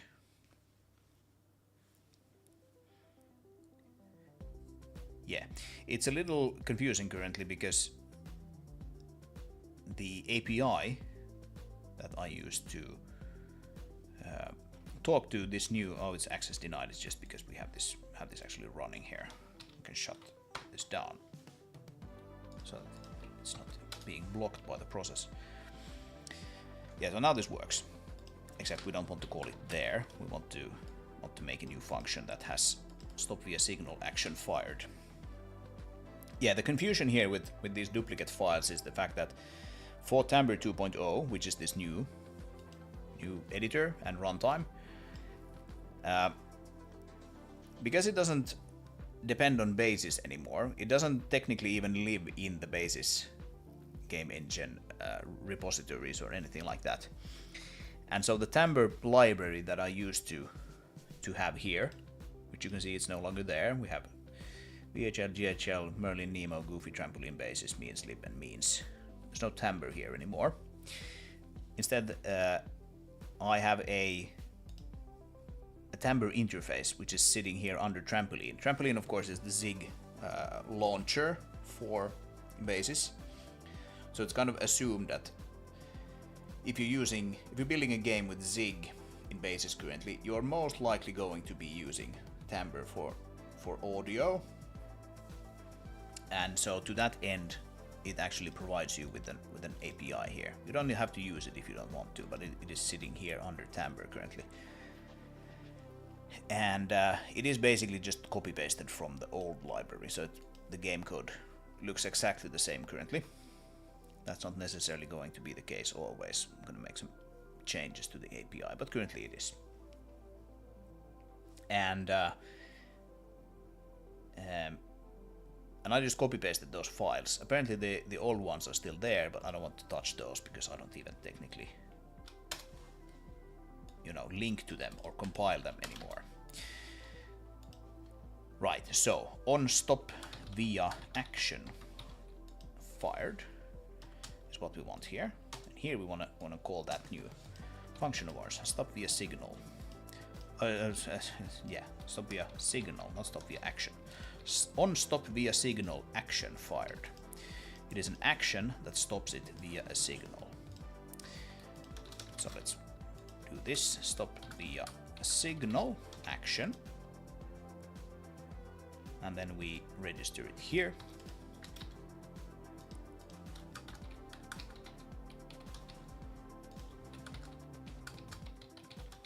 Like so. It is reliable, it is not immediate.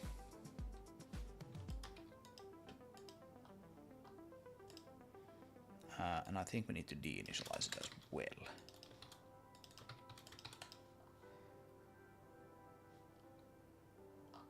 Like so, and then we need to set what is supposed to be called when the stop via signal action was fired. It's just basically a question of adding via signal here everywhere.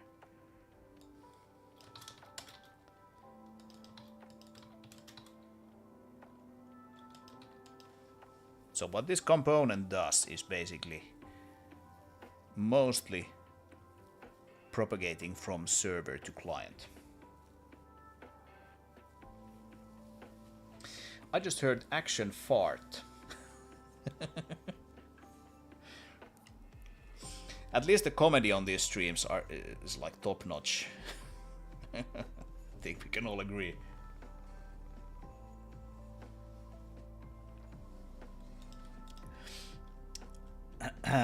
Alright, so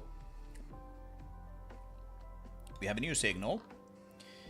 We're not registering anything yet, but let's do that while we're at it. So this would be via signal, and then register it as stop via signal event.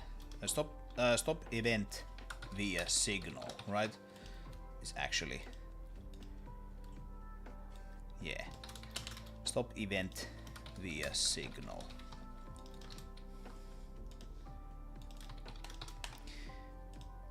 So when we call stop event via signal from ActionScript, we run this guy. This does the cast that we need to do for everything coming from AngelScript. And then we do stop via signal action fire. Stop via signal action fire is declared up here. It is initialized here. It is de-initialized here. And it sets its action fired callback here on stop via action fired, which then runs this stuff, and finally this is called on the client. It is probably also called on the server, but we won't have an event component on the server. Yeah, this is null on the server. There's a comment here. So that's fine. And this should work with hot reloading too, because we are actually calling setup callbacks. Setup callbacks sets them up. Tear down callbacks tears them down. And then we have before hot reload and after hot reload. These, of course, hook into the engine.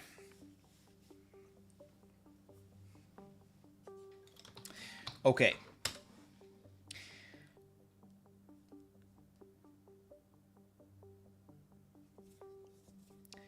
That looks good.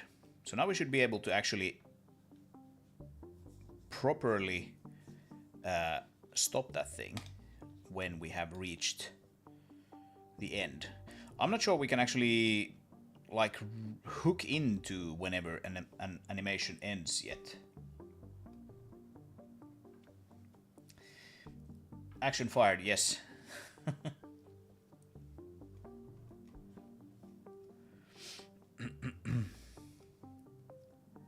ActionScript. It's not ActionScript. That's Flash. It's not ActionScript though. Other than that, yeah, you're not wrong. So let's put this sound here in the middle of this gate, shall we? Somewhere around here.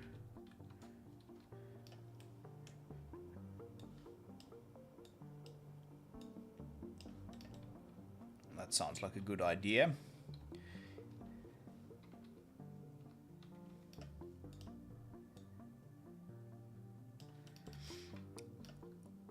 And then we can go here and we can get the path for the gate machinery and add it here.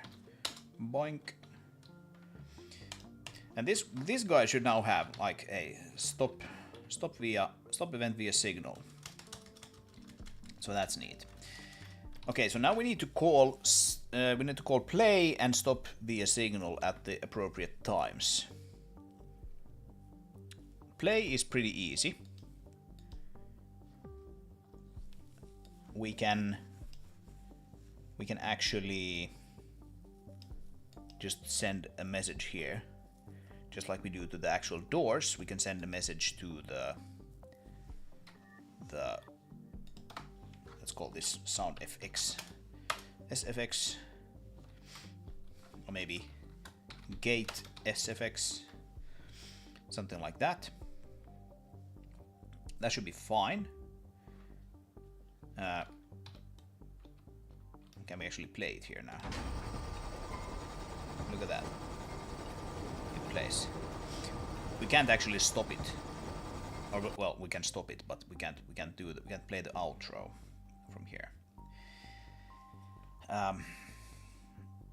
So how about self-create timer? Nope.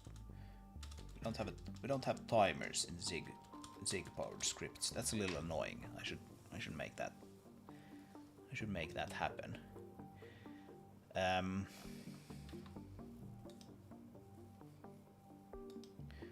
Curve path. Path animation. Animation length is like 10 seconds. So it should take 10 seconds for this thing to actually stop. Okay. So here we can most likely create a timer. Create timer, yes.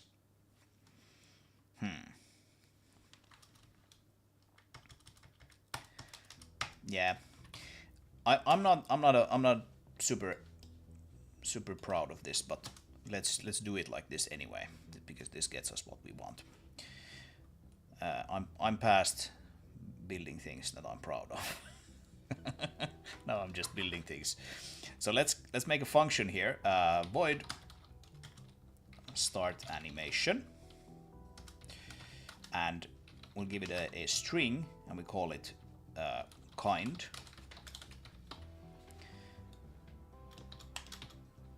And then we send kind to those two guys. I can make this a little larger for you guys. And here we call start animation close, and here we call start animation open. Maybe that's not even technically the right thing. Let's call it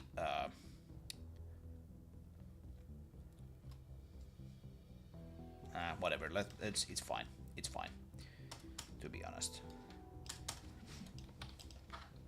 Right, and then we have let's put that above the control script. Then we have the gate sound effects, and here we will have if message is play, then we start the thing, self play event, and else if message is stop, then we do self stop event via signal, right? That one we can take away, that one we can take away. Those two messages is what it actually responds to. So we can do self send message, and we do level all objects, nope. Lift station, main gate, gate sound effect, and play. And then we create another function here, which is void stop sfx. And in that one, we will send stop. And then here we do self create timer of 10 with stop sfx. Right?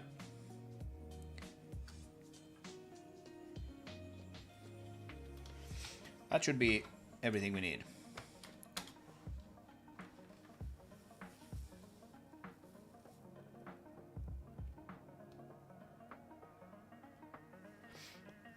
Now, there's one thing here which I might actually want to check before I do anything else. Create timer. I think this one returns like stop timer.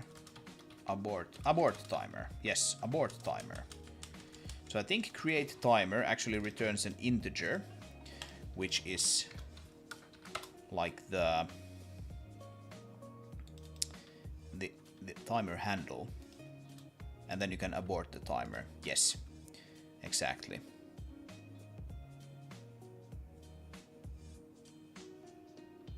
Yeah, exactly. That's exactly it. So let's clear up some of these things here. Oops. Stop sfx timer handle. Right. It can be initialized to 0, I guess. How is that actually? Timer ID accumulator. It is actually 0. Okay. In that case, we're gonna do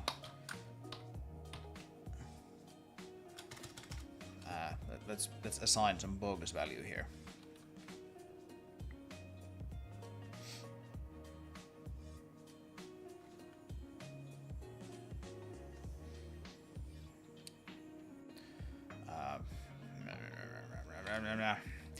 It's such an old API. This is a little clunky.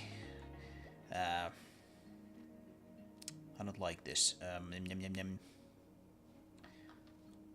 abort timer is right here. Okay. Yeah, it doesn't really matter if you pass it some timer value that it doesn't have running currently. So it's fine. Okay, we're not gonna care about that. We can initialize that to 0, that's fine.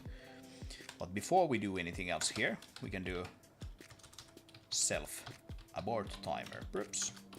So this would be abort any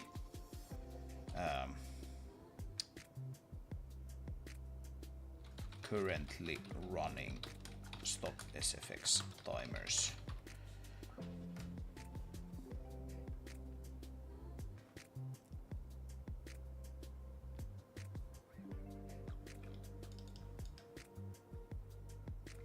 See, what I'm trying to figure out here is that, like, if someone spams the open close buttons, it would be nice if it would handle that properly as well.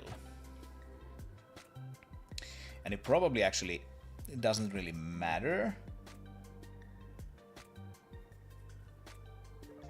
but it would maybe be pretty cool to actually handle that. We could do stop SFX timer handle is that. The thing still builds, that's nice. Some sort of debounce, yeah, kind of. If we're starting an animation and, you know, it is opening and then someone goes like, close, it would be nice if we actually stopped that before we started a new one, if that makes sense. I think actually what might happen here is that since we're sending play to the sound effect calls play event, and play event fires the action, which then fires play, and play goes through here and stops the event if it is running, and then, you know, creates a new instance of it. Yeah, I don't think this really matters all that much, but it would still be nice to stop the timer. So let's just keep this here. It's actually better this way. Right, so we keep a handle to the timer. We do the normal handling of events. Then we send the proper animation string. We play the sound. The sound is the same whether it's opening or closing. Then we abort any currently running timers and we start a new one. And that sends the stop signal, and the stop signal aborts via an event. Yeah, or stops via a signal. Rather, I think this should be good. Let's export this and try it out.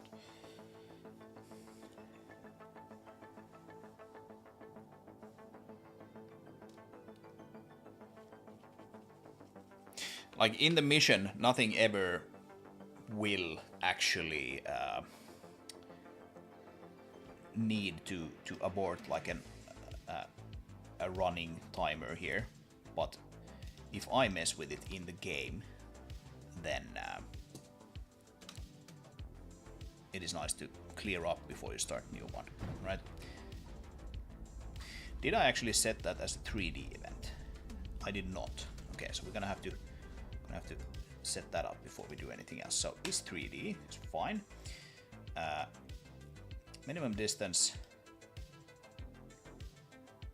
I don't know, let's make that like 560. I tend to underestimate how large these values actually need to be. And now that I think about it, I think we need to make that larger as well. Let's make it 10. Let's make that 75. Because it's like if you're standing with your vehicle right up against that gate and you're just looking at it from behind, you're basically like 10 world units away from the gate. Because of course the camera is the listener. Your vehicle is not the listener, but your third-person camera. Alright, let's just fly over here. Open main gate. There's some Doppler effects here.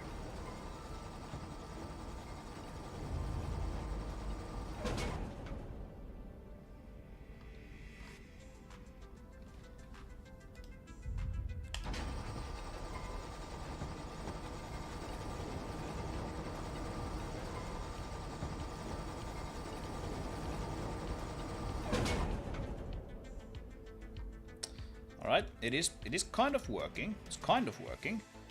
I think I want to take, like, bring the Doppler effect way down. I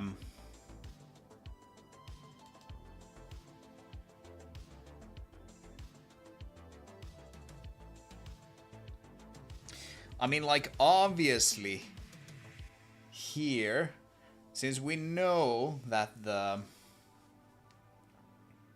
length of the animation is currently set to 10, we could just make it, like, we could even bake it so that it is a 10-second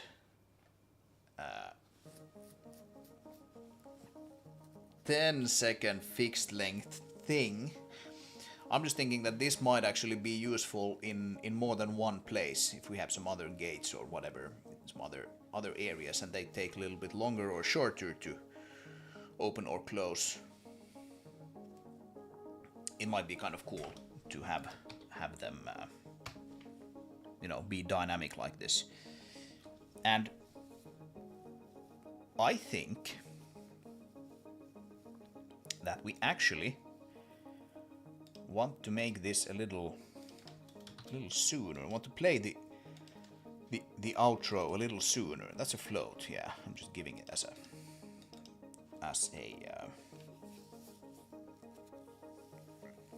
an integer here. But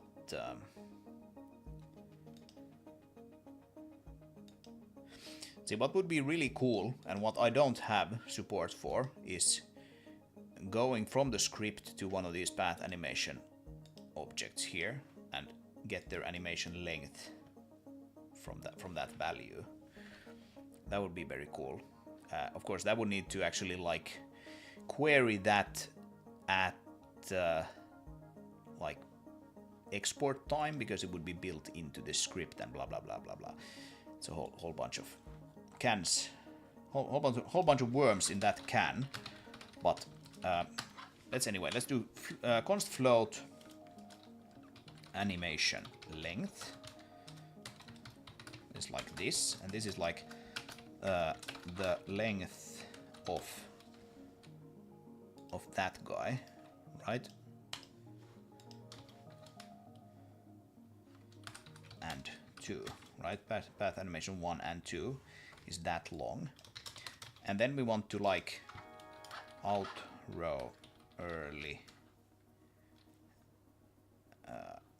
offset. It's like 0.5 maybe. How much or how long, how soon before the animation ends do we start the audio, or sorry, SFX outro, something like that. And then we take animation length minus outro early, SFX outro early offset. Right. Something like that. I'm gonna actually move this down here so we have all of the audio stuff in one place.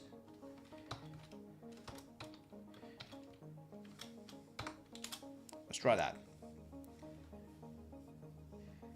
Because the movement there at the end is so slow that I think it will look better if we play the outro and then kind of let the outro fade away with the very end of the sound there.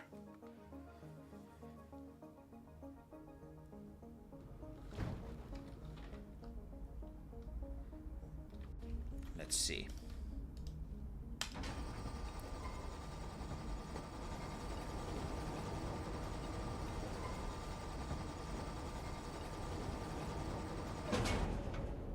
Yeah, that looks better.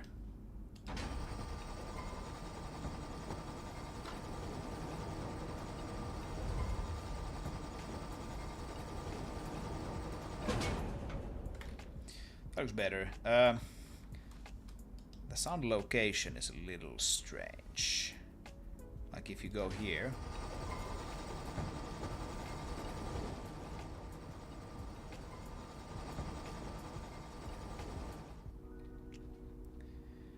Yeah, I think what I might want to do here is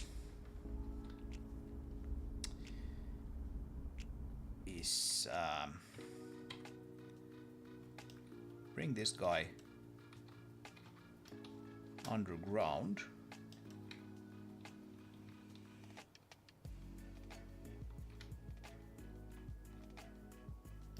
Actually, let's keep it where it is. Probably. Or maybe not. I don't know. I don't exactly know. Basically what I'm trying to achieve here is that, like, when you turn the camera, you shouldn't hear the stereo effect quite as loudly or clearly. And then we're gonna do, like, I don't know, 25 or 30, and yeah, that might, the upper limit might be actually kind of okay. Need some Xbox gamepad squeaky noise simulating ungreased wheels. Yeah, this one. Every time I try to demonstrate it, it doesn't squeak. Yeah, like, wow, it really doesn't want to squeak now. Here we go. Yeah, old squeaky, still going strong. Yeah, for those of you who don't know, old squeaky is like, it's a 360 controller from like probably like 2012 or something. It's really old at this point. And I replaced it with an Xbox One controller about half a year ago, and that fucker has started getting pretty bad drift. Yeah, I think this is better. Now you don't hear. Yeah, you should probably hear it a little sooner, maybe.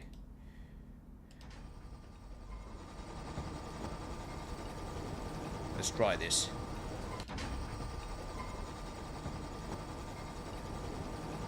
Yeah, now we can sort of hear that. Okay, it's a little, you know, out of sync now with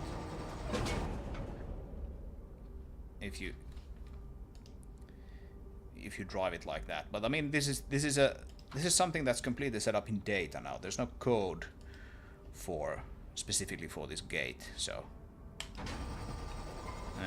it just snaps back.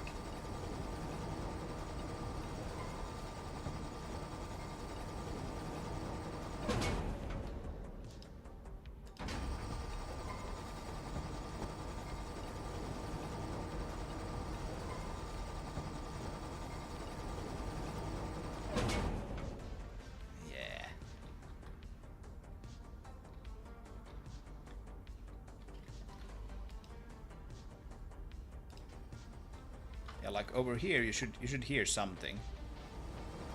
You're not.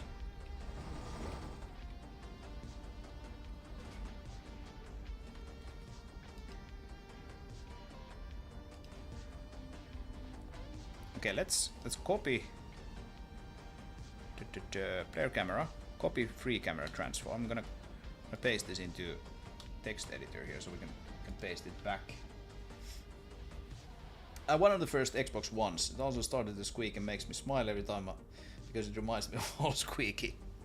Yeah, Old Squeaky is featured in the beginning of Transmission 00, the first video ever I made about this game project. Go and have a look on the main channel. Transmission 00. Old Squeaky is visible there in the first probably 10 seconds or 20 seconds if you want to see what it looks like. This is linear distance. Let's maybe try exponential distance.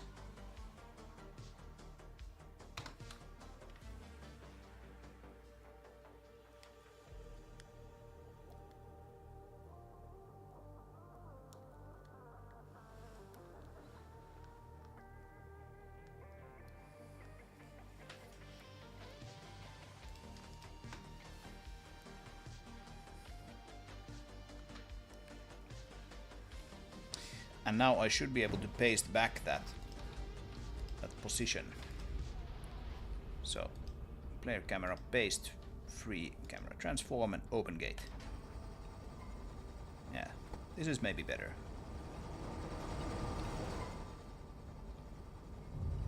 The exponential one. I think the exponential one is maybe better.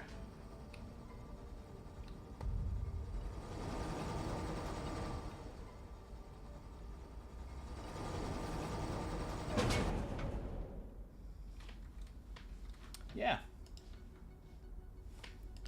Not bad, not bad. Let's play the game a little bit. I'm gonna see if we can actually hear that. Like this is another question that I was thinking about. Okay, we're booting right into this, but I'm gonna go to the main menu here and just load into the campaign. I mean, this is a little bit of an academic exercise, making this gate actually have any sounds. Because here we are, Minerva yeah. Lift Station, fastest way up to the plateau. Oh yeah. At least the elevator's still there. Shut up. I'm just gonna turn off the horrible AI voices. We should be getting actual proper voices pretty soon, I hear. I have a guy who some of you might actually know. But I have a guy mixing them together for me. Or cutting them together for me as we speak. And we should be getting those pretty soon, at least most of the characters with actual proper acted voice lines. It's going to be very exciting. So, yeah, it's a little bit of an academic exercise making that gate make noise, because you will be actually up here when that happens. So I do want it to have sound, but I'm not exactly sure that we can hear it properly in this particular case. That's also why I want to make that that gate sound like dynamic length, so that I can use it in other places in the campaign. Yeah, that's a nice vehicle switching sound, that Fijunk.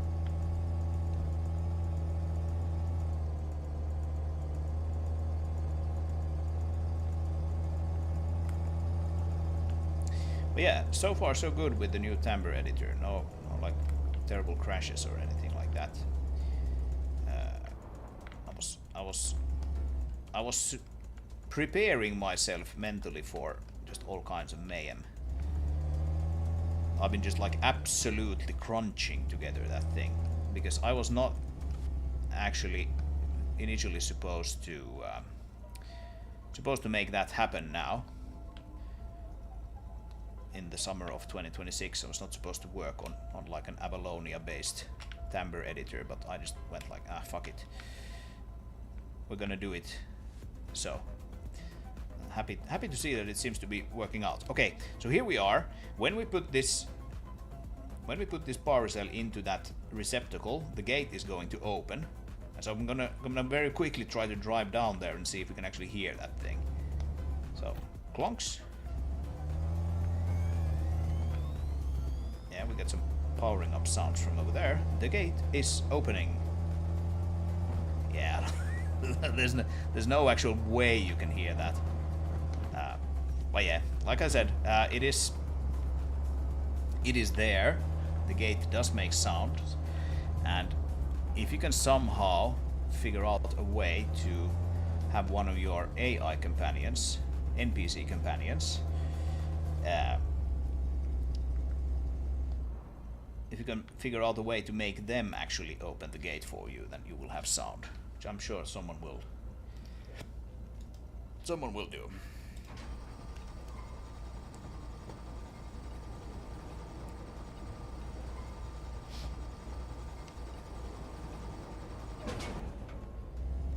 Yeah, that's nice.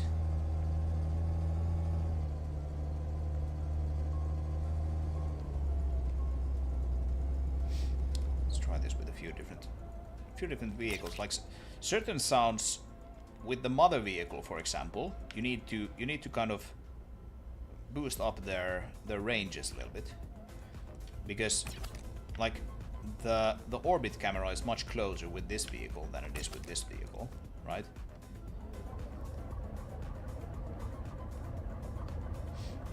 So, open the gate.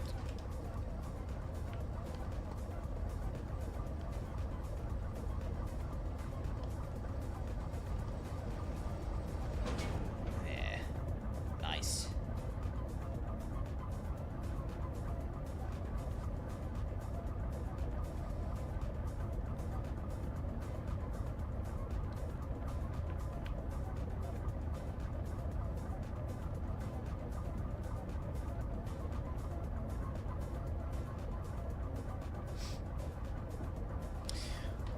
Okay, cool. Oh.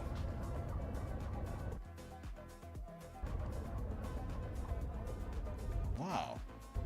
That was a bug, I think. Which I now can't reproduce. Did you guys hear that? The mother vehicle's engine sound kept running while I paused the game. Ah, what? Well, luckily I have it on video.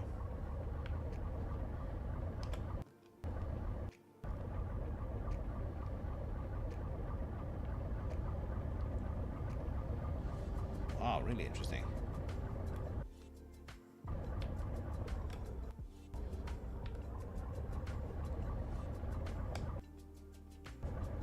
Yeah, now it doesn't reproduce.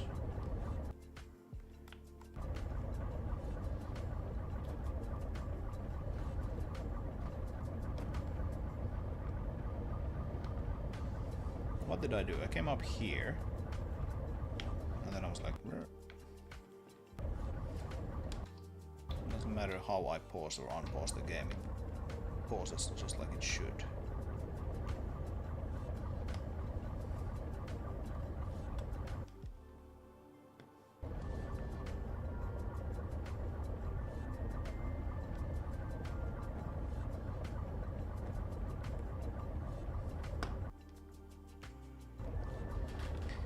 I've seen that before.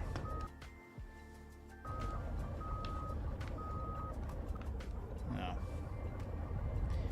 Maybe some if first frameisms.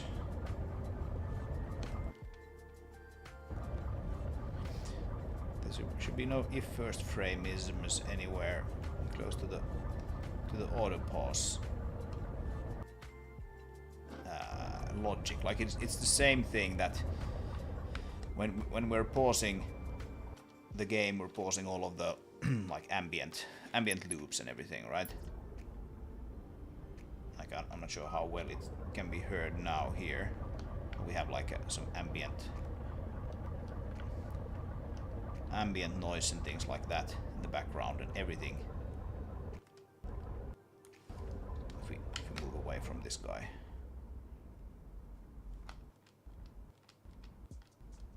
We can hear that there's a little bit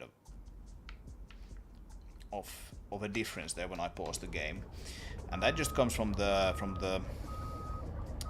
auto pause level of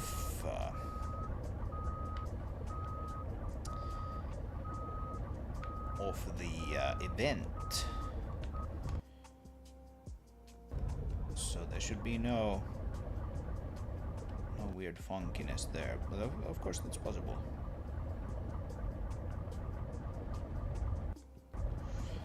Okay, well, like I said, good thing we have it on video now,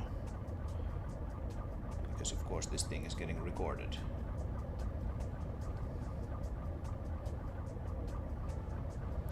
And I mean, yeah, like I said, this this new audio runtime was absolutely crunched together, so I would be kind of surprised if we didn't have like 1 or 2 regressions. Something.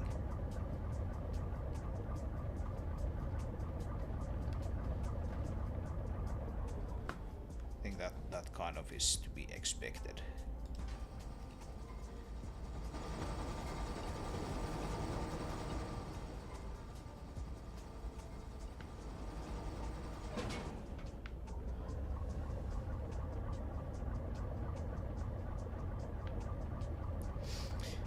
I also I made a new sound profiler for timbre, which shows us all kinds of interesting things. For example, it shows us all of the 3D instances that are currently running, because the smoke pillar fire is running. It is like 400 meters away. So it is not producing any audio, but the event is running. We have a couple of stopped ones here. 2 joint crane arm. Yeah, those ones are playing, but they're not producing any audio. We have the mother engine, scout engine, gripper truck engine, tire nose, gate machinery finished. Look at that.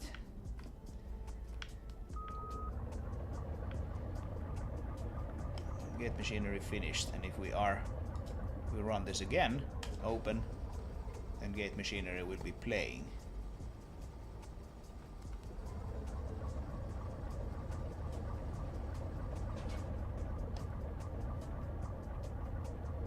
And now it's finished. Yeah, it takes a little while for it to finish because it has that pretty long tail there. Ambient sound is too subtle to hear on stream. Okay, yeah.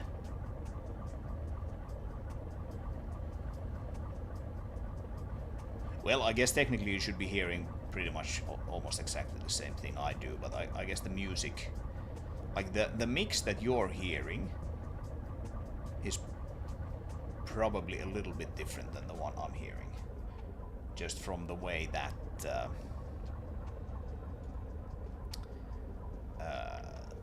sounds get mixed. Oh yeah, I can imagine it being.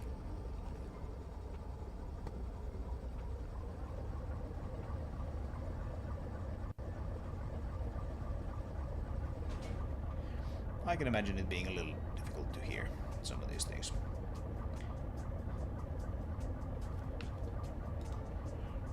Open the gate.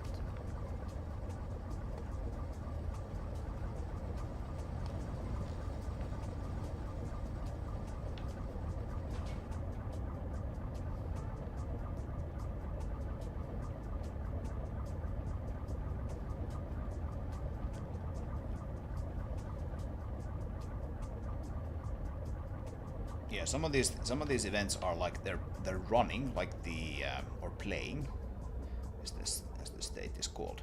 Vehicle scout tire noise. It is obviously not doing anything because the scout is like, I think the scout is just here actually probably. Here's the scout. Is that the tire noise? Yeah, because this distance is 7.4, so it's this guy. It's somewhere here. Here's the tire noise. Can we get that to 0? Not really. Almost. Yeah, it is technically playing the event, but it is not doing anything. So the event might be playing even though it's not making any sound. And sometimes that's a little confusing.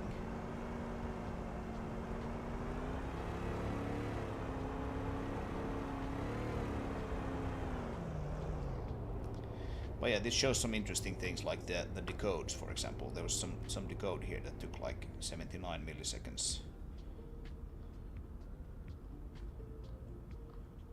And then we need to basically go through like a sidecar file to find the one. 79 asset ID number 4. Asset ID number 4, we can go and have a look here at what that actually is. Means data. Audio wave assets list is just a text file. We can see that, right, it is the menu intro sound. And that would explain why the next one is also 74 milliseconds. It's the menu loop. And then we have 142 map refinery ambient loop. Yeah, that's a pretty long one. Also 66. But yeah, these decode on a background job, like you can see here, decode mode, background job system, which means that they shouldn't cause any hitches anymore. This was a problem in pre-alpha 3. Not in pre-alpha 4 anymore. Like the old engine already had background decoding. I just ported it to Tamper 2.0. I'm a little psyched now by that weird thing that happened. Wonder if I can reproduce it. I think like pausing should be such a simple little thing.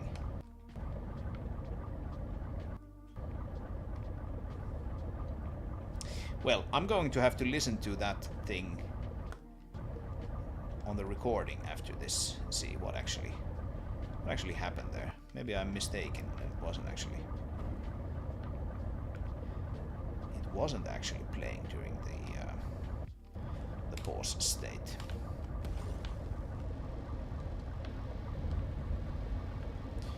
But yeah, like I said, there's bound to be 1 or 2 bugs here. So far, everything seems to be working very, very well. That's nice to see.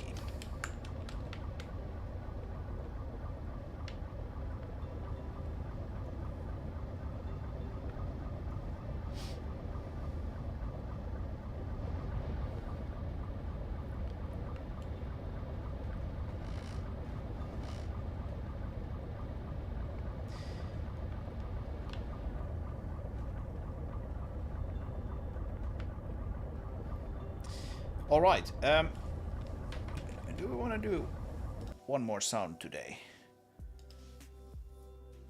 Out of the ones I had kind of planned for. Some of these things are going to be kind of fun to do, but they might require a little bit of fiddliness. Or trying things. Then there's like 1 or 2 things here that aren't actually even implemented yet. Like the monorail, for example, is pretty interesting, but that will definitely require quite a bit of work. I don't think I want to do that tonight. And then the metal structure. This is kind of interesting. I think this kind of thing will sound pretty nice when we actually play it next to that big structure. Every now and then, it should not like do it all the time. Some of these are kind of maybe a little too much. And then we have the elevator as well. Yeah, some of these will definitely require some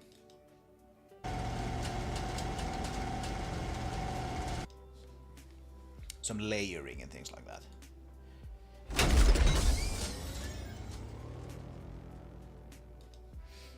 It's kind of interesting.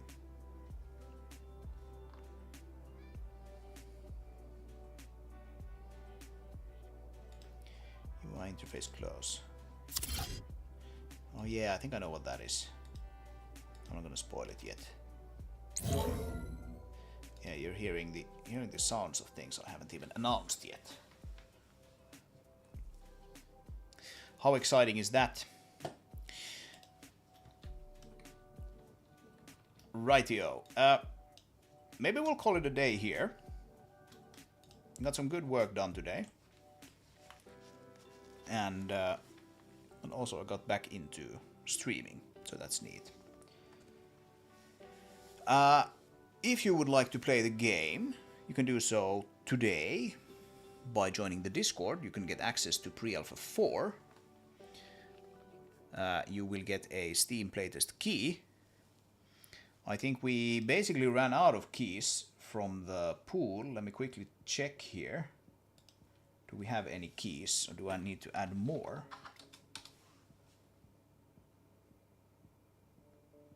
Yes, we ran out, but I already added some more, and that pool still has some unused keys. So go to the Discord and check the instructions there. You can get a Steam playtest key from the bot, and you can play Pre-Alpha 4, which is still relatively fresh.